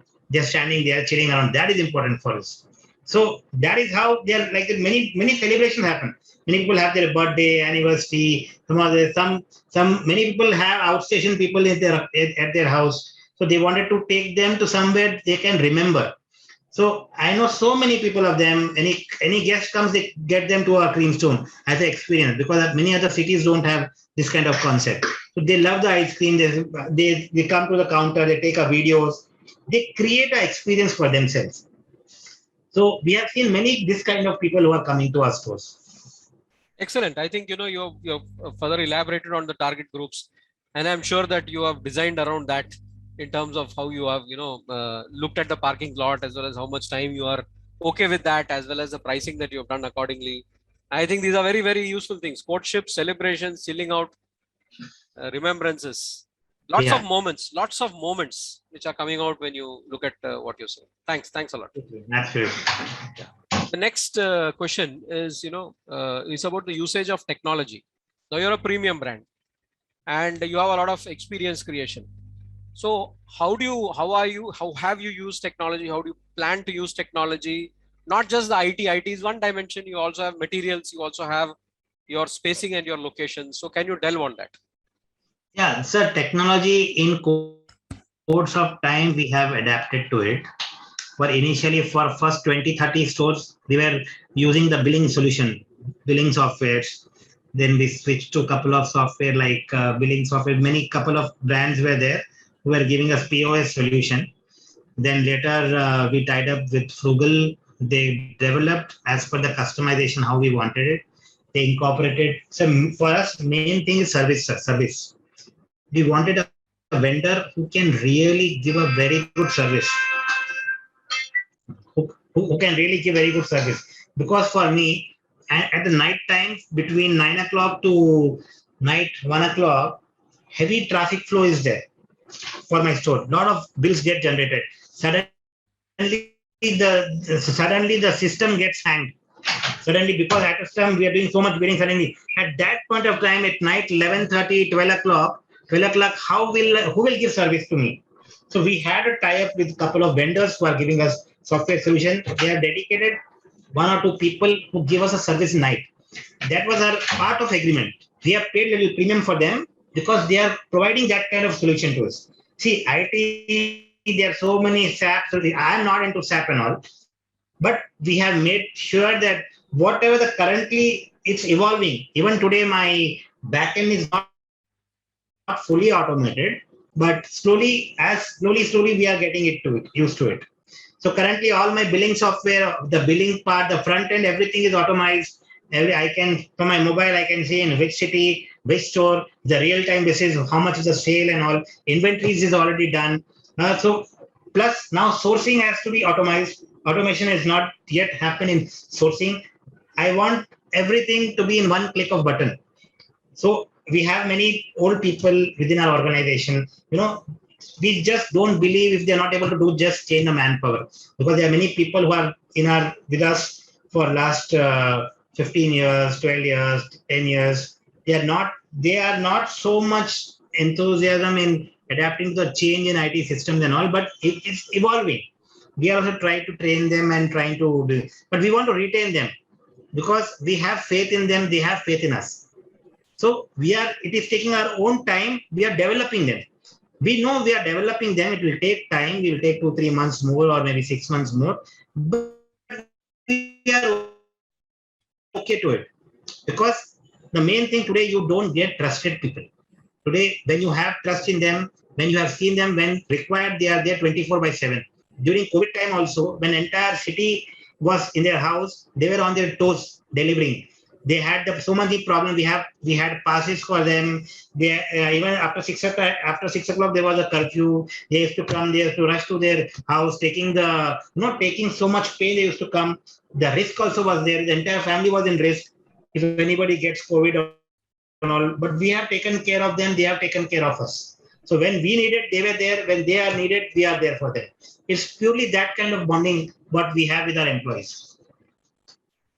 I think that also gives a lot of insights. I think the first thing that I could understand is the human touch. Absolutely. You have looked at the human angle, and it's not that there are a lot of top of the line contemporary technologies which you could use in so many areas. You have looked at priorities that you have, and I think you've looked at sourcing as of now, and you've also looked at the human touch, and you're going about it at a certain pace, and you're okay at that pace because the people element is more important than the technical element at this point in time. So I think these are some of the insights that I get from that on your approach to technology. We have a couple of more questions, but I'll hand it back to Professor Rao. I think we're running short of time. Yeah, right. Thank you. I thought you would ask more questions, but anyway, what we'll do is, as you know, Virenji, the per capita consumption of ice cream in the US is stated to be 20 liters per person per year. And in UK, it is about 9 liters per person. In China, it is 3 liters per person.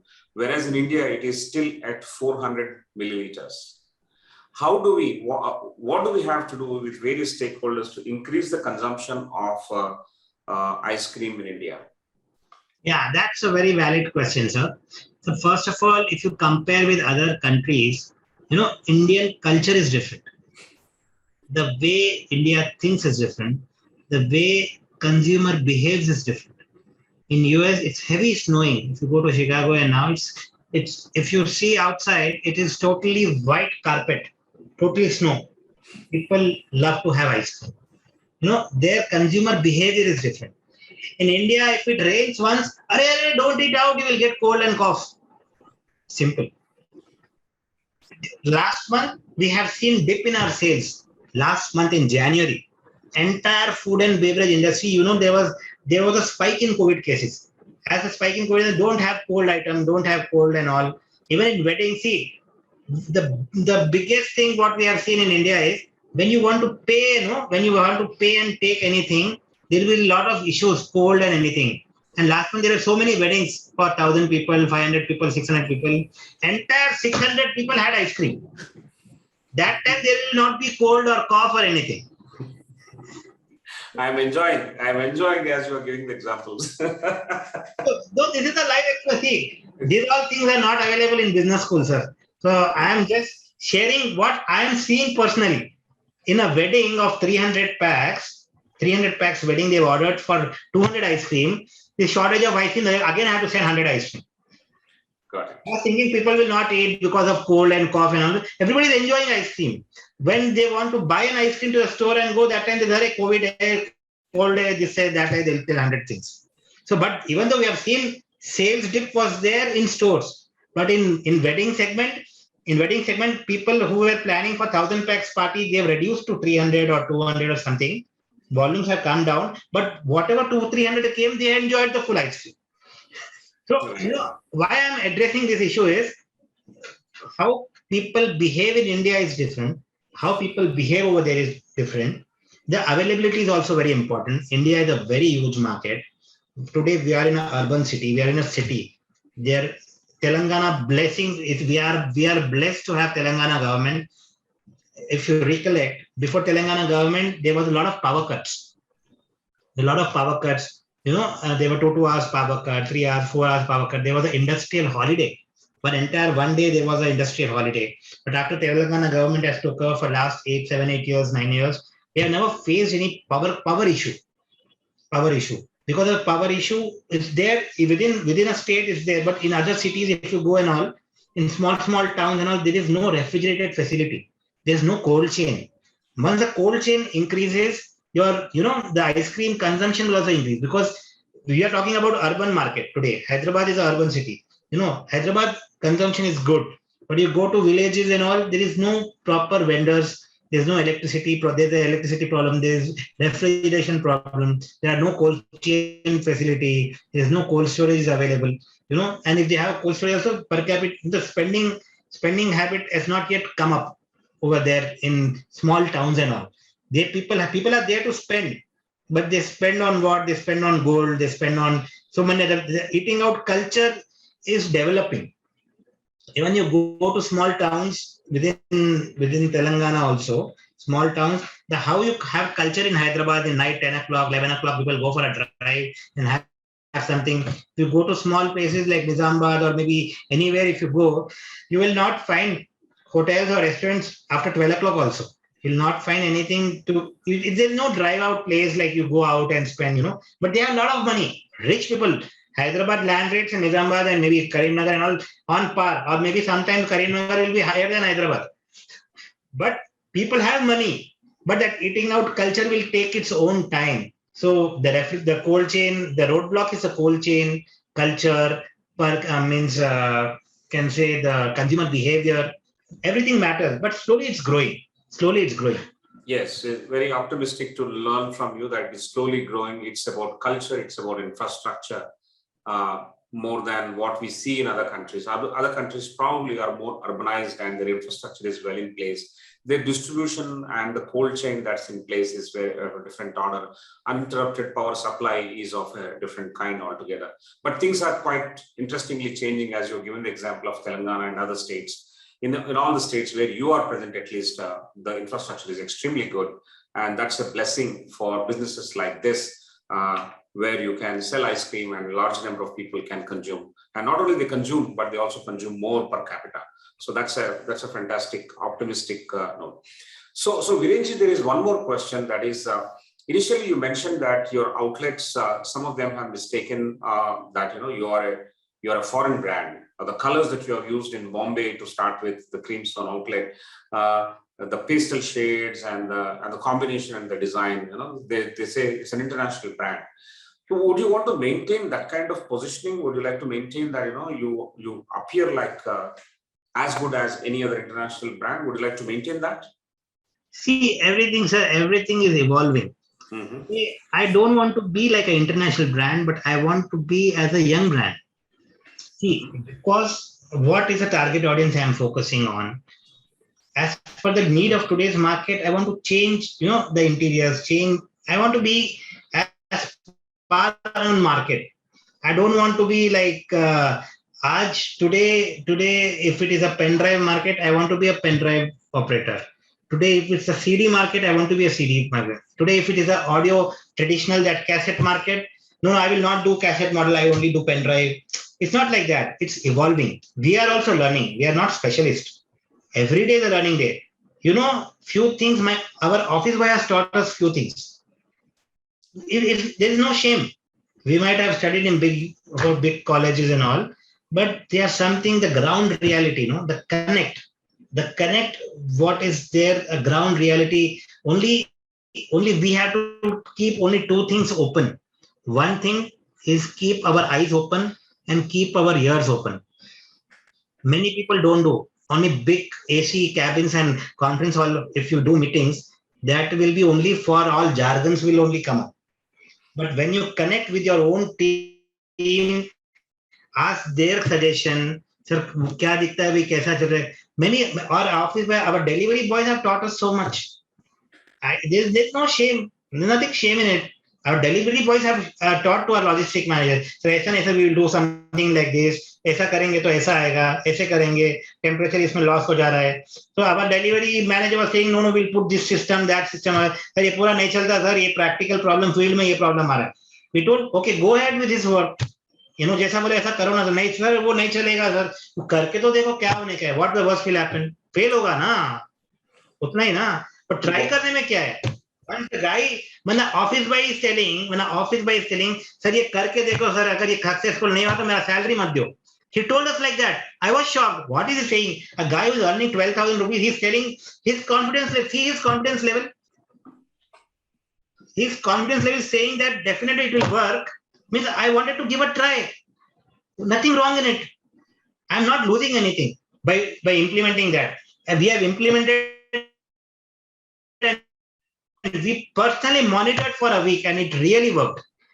And we gave him appreciation. We gave him a token of 5,000 as a appreciation also, because he saved companies near about 1.5 lakh per month by executing that particular thing.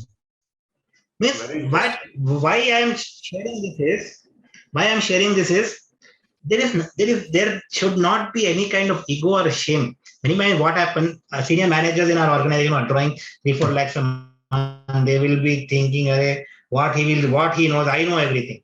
So in our company, culture is very open. A office boy, a cleaner can also reach the MD very well. No problem. Kuch problem hai, phone maro. There's a disadvantage also. Loan chahiye sir, urgent raat mein heavy sanction. HR says, sir, no badmash hai, he'll tell like that only. He took last month, he took something. Chalta hai bhai, apna aadmi hai. See, when our people are there, if we are connected, that is also one of the part of retention. Very good. But it is very difficult for the HR guys to manage. If it says anything, he knows that he will go to MD. HR manager's value will go down, I agree, which is not correct in a professional organization, but we don't want to create a big gap also at the same time. We want it to be connected. Anything goes wrong in the store, any guy is creating any problem, we get ground information. Before the manager comes to, we ask the manager, ऐसा कुछ हो रहा है तो नहीं था, ऐसा कुछ भी नहीं है, मालूम करके बोलो, क्या सर ऐसा हुआ था, सर कल रात को ऐसा हुआ था, he will say. But he will not know from where I am getting information, because entire ground staff is connected to us. So there is always a check on manager. Manager is always check on the ground guy. The area manager has a check on manager. Manager also has a check on area manager. So it's combination of everything. So very interesting the way you are operating. What you have actually given us to understand is it is evolving, the strategies are evolving, and you would like to maintain a brand that is youthful and it appeals to as many occasions as possible so that people come there and create memories and experiences for themselves. That is at Creamstone outlets. Number two, what you mentioned is that we should always have our eyes and ears open. Ears to the ground and eyes wide open so that you understand what's happening. And that's where you pick up lots of lessons. Whoever teaches at any level in the value chain, people can teach us. You should have the openness to actually learn from them. And there's no shame in learning. Learning is a continuous exercise, and it's a wonderful practice and a value for any organization actually. And the third and the most interesting thing is what worst will happen, and your ability to inspire some people to give you suggestions because you are open to taking suggestions, and your willingness to actually try out that suggestions. What worst will happen? And then you are owning the employees and employees are owning the organization. Both of you are willing to take risks so that the operational efficiencies go up.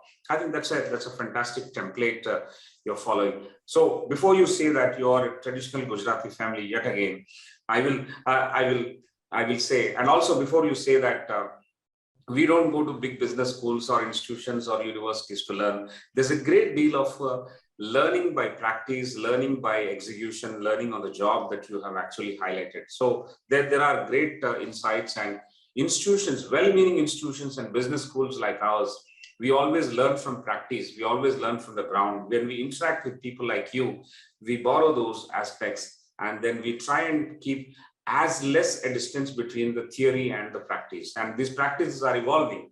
How continuously you keep in touch with leaders like you, how the students are in conversation with you or engaging with you to understand what is actually happening and how you navigate your strategies to win over the market or win the hearts of the consumers is what well-meaning business schools do. So they bring a lot of structure, but they have to be open and they have to learn. As much as you are open, you're learning from the suggestions given by people at the lower level in the hierarchy.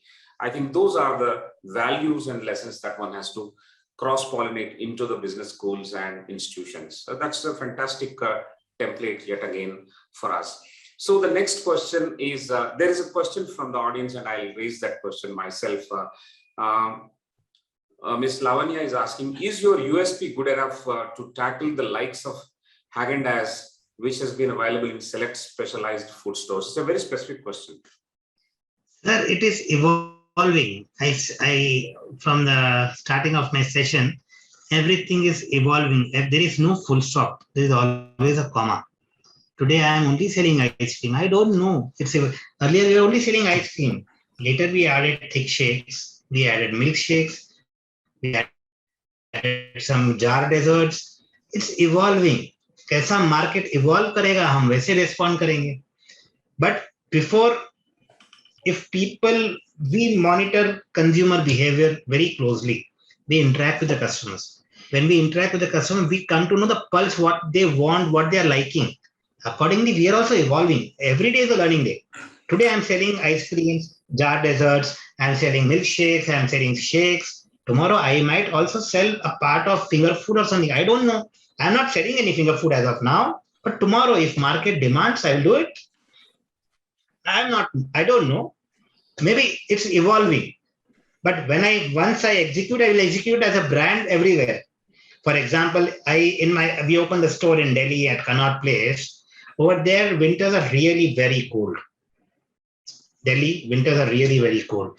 So during that time, our business is really very less. So we were exploring what to do. Can we introduce some hot chocolate? Can we do something with anything to hot desserts, anything hot ice creams, or maybe something in hot? We are evolving. We are learning. Every day, see, today's Hyderabad market is different.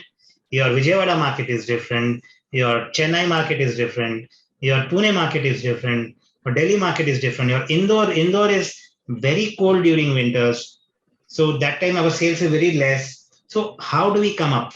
See, I focus on only one thing. If any franchisee guy is there, if company operator outlet, okay, I will think little less.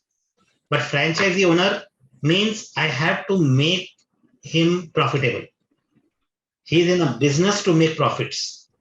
If company operated, okay, if I'm not selling, if I'm burning somewhere, I'll recover from somewhere. But if it's a franchisee outlet, I have to make sure it is an individual profit center. We are very, very clear. Before, we don't give franchisee, just anybody applies, we don't give. Right. The back-end scrutiny is very, very high with our. Fantastic. You've been reiterating this aspect that you don't give franchising to anyone who approaches you, although there are several inquiries from time to time. Inquiries, but see, just selling, sir, many people ask, I have my own property. I have money. Whatever you say, we will invest and we will do it. What is the problem in giving to? I tell them, sir, you are very big. I can't give you. You are wearing a watch of 2-3 lakh rupees and you are coming to for a franchisee. What? How does it matter in the store if you make 1.5 lakh, 2 lakhs per month? You will not have a value because your physical appearance itself is showing you are worth some crores of rupees.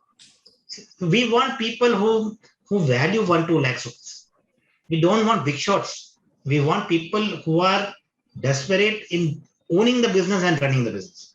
That is how today in the audience there are so many people, they want to do some kind of startup. Once they're 1 or 2 stores or maybe any kind of business, they are successful. And if they want to scale up, if they are looking at partners, don't look a partner who has a lot of money. Look as a partner. If he has less money, also take a partner who has more of passion, who can develop your business, who can own your business and develop it. We need passionate people who can involve in the business and drive the business. So at the end of today's session, what your take home should be is not just people who are giving you money and take your franchisee. Just don't want to sell franchise. We want people who can own it and who can run it. Fantastic. Who can own it and who can run it. And that's the mantra of franchising. And that's the advice Viren Ji is giving to everyone. And your response to the question that how would you face specific competition? You said it's not clear right now and we are evolving. And as it evolves, we'll respond. And keeping the strategies open is a strategy in itself. So that's fantastic. I think the session has been pretty interesting and as delightful as eating a wonderful ice cream like yours. So it is a very, very thoroughly detailed kind of session in terms of your responses to various questions. There are many more questions, but I think we have to stop somewhere, and this is where we should stop. But one question I would like to ask is a very, very important question that has come from one of the participants. How do you handle waste management? Waste management is an issue both at the factory level, at your back end. It could be an issue in transit with all the technology that is available. And waste management is an issue in the outlets where customers are live present there when you are handling all these things. It is partly associated with hygiene, but largely associated with the practices of waste management and how do you make sure your concerns with environment are wedded into your business. So your take on waste management principles that you follow. Yeah, for the waste management, in sense like you talk about within a factory level, we have our industry is totally non-polluted industry. So we don't generate any kind of heat or any kind of waste as such. But even in our stores, we don't use plastic and all. We use only paper products and all. We are not using any plastic. Even for the takeaway bags, we don't use any plastic covers and all. We use all paper bags. We use paper cups. We use a lot of things. Whatever is there, we are moving towards environment friendly. Few cities in India don't allow plastics as well. Currently, I am admitting that currently we are using plastic spoons in Hyderabad market because of a lot of, and for straws also in Hyderabad, in Telangana, many cities in the country are using plastic because we have tried with paper straws and all for the milkshakes and all, but after 2-3 minutes, that straw get bended and that experience is not there proper. But for markets like Bangalore and all, they are very strict. We use paper straw. We use paper glasses also over there for shakes and all.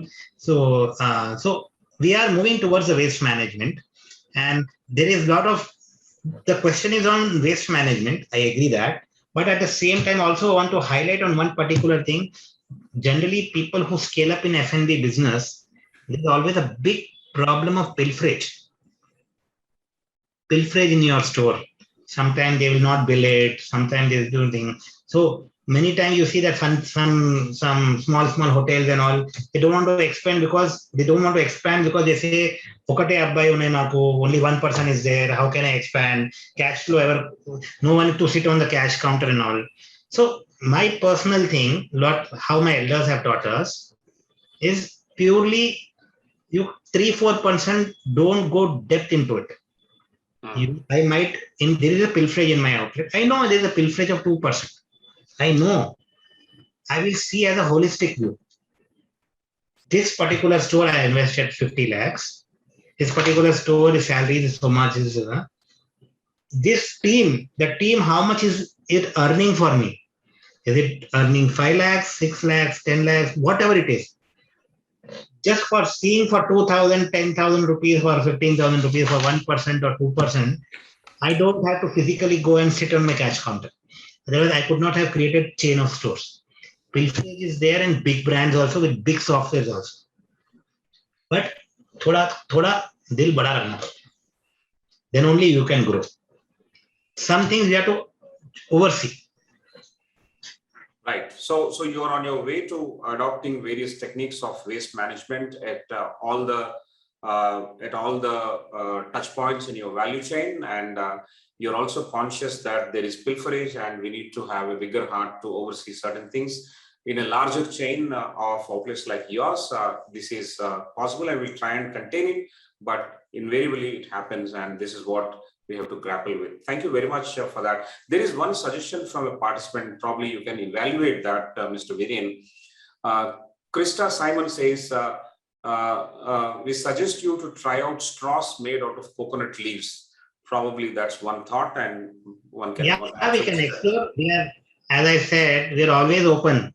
Yes. We have our eyes and ears open. So yes. Why not? We will try it out. Well, thank you, Krista Simon, for that suggestion, and Mr. Viren has accepted to study that and take it forward.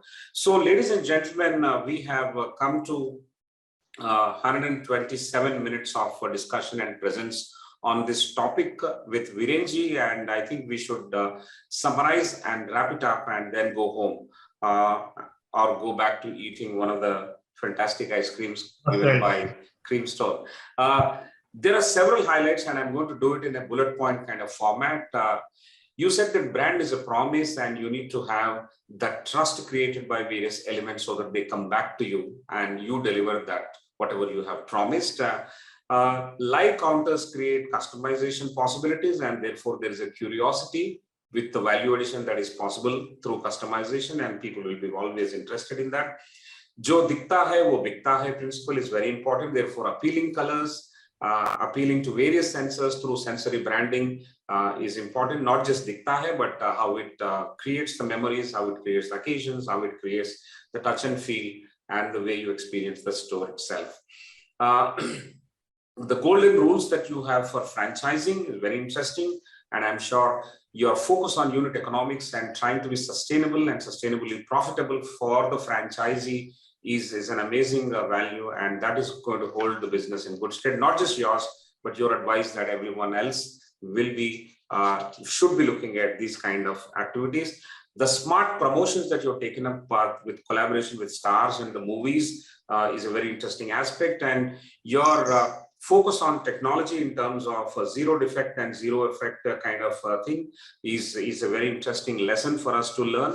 And I'm sure from where you are currently in terms of 87 outlets, I'm sure you'll go gallop into hundreds of outlets as you grapple with the two poles and balance. One is, in due course of time, how do you fully automate? And some of the examples and videos that you've shown is an automation, but automation is basically trying to tell you that your ice cream is untouched by human hand. But the spirit of the business that you run is always with human touch or human face. I think between these two, the entire discussion that has happened today, this evening, was fantastic. And as they say, if you want to sell, if you want to please everyone, sell ice cream. But even by selling ice cream, you cannot please everyone, as you have highlighted. You need to constantly keep your finger on the pulse of the consumer, study the consumer behavior with agility, adapt to change, and then you will be able to come up with evolving business strategies, evolving customer-centric strategies, and then you will win their hearts and you will win the business. So I think it is easier said than done. Although everyone loves ice cream, there are various trends in terms of innovation, ingredients, in terms of shift towards veganism, in terms of shift towards non-dairy products, plant-based product requirements. All these things will have to be addressed in due course of time.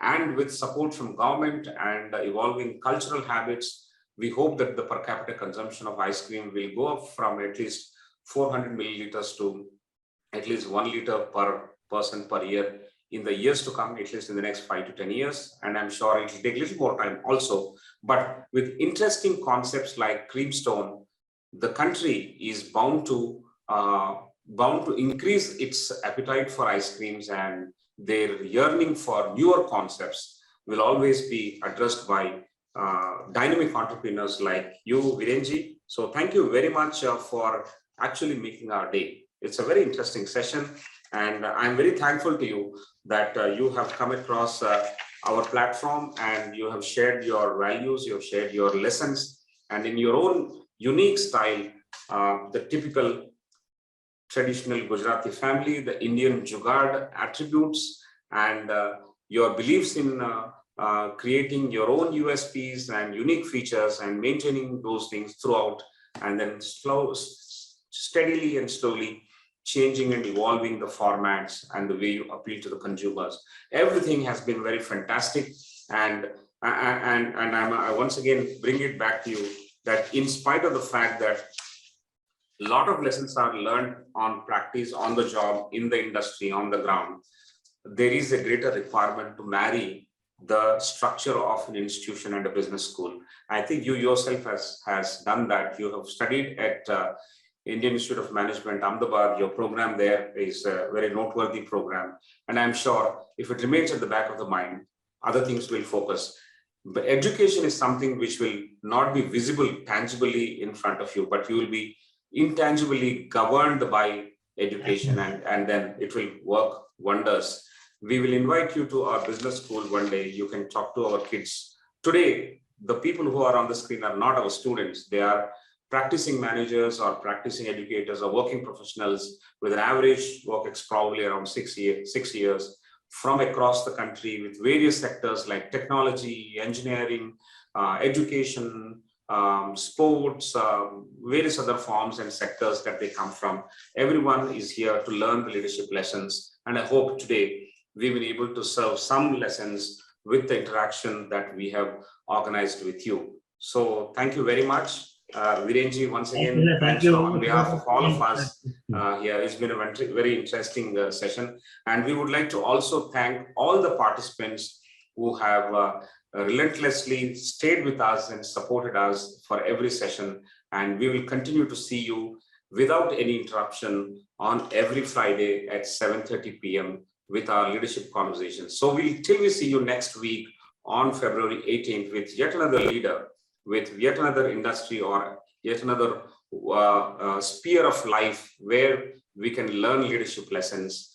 Do take care and let us have COVID appropriate behavior. The third wave is not over, and all of us will have to understand that we will all be safe only when each one of us is safe. So thank you very much, ladies and gentlemen, for joining us, and we'll see you next Friday at 7:30 p.m. on February 18th. Good night.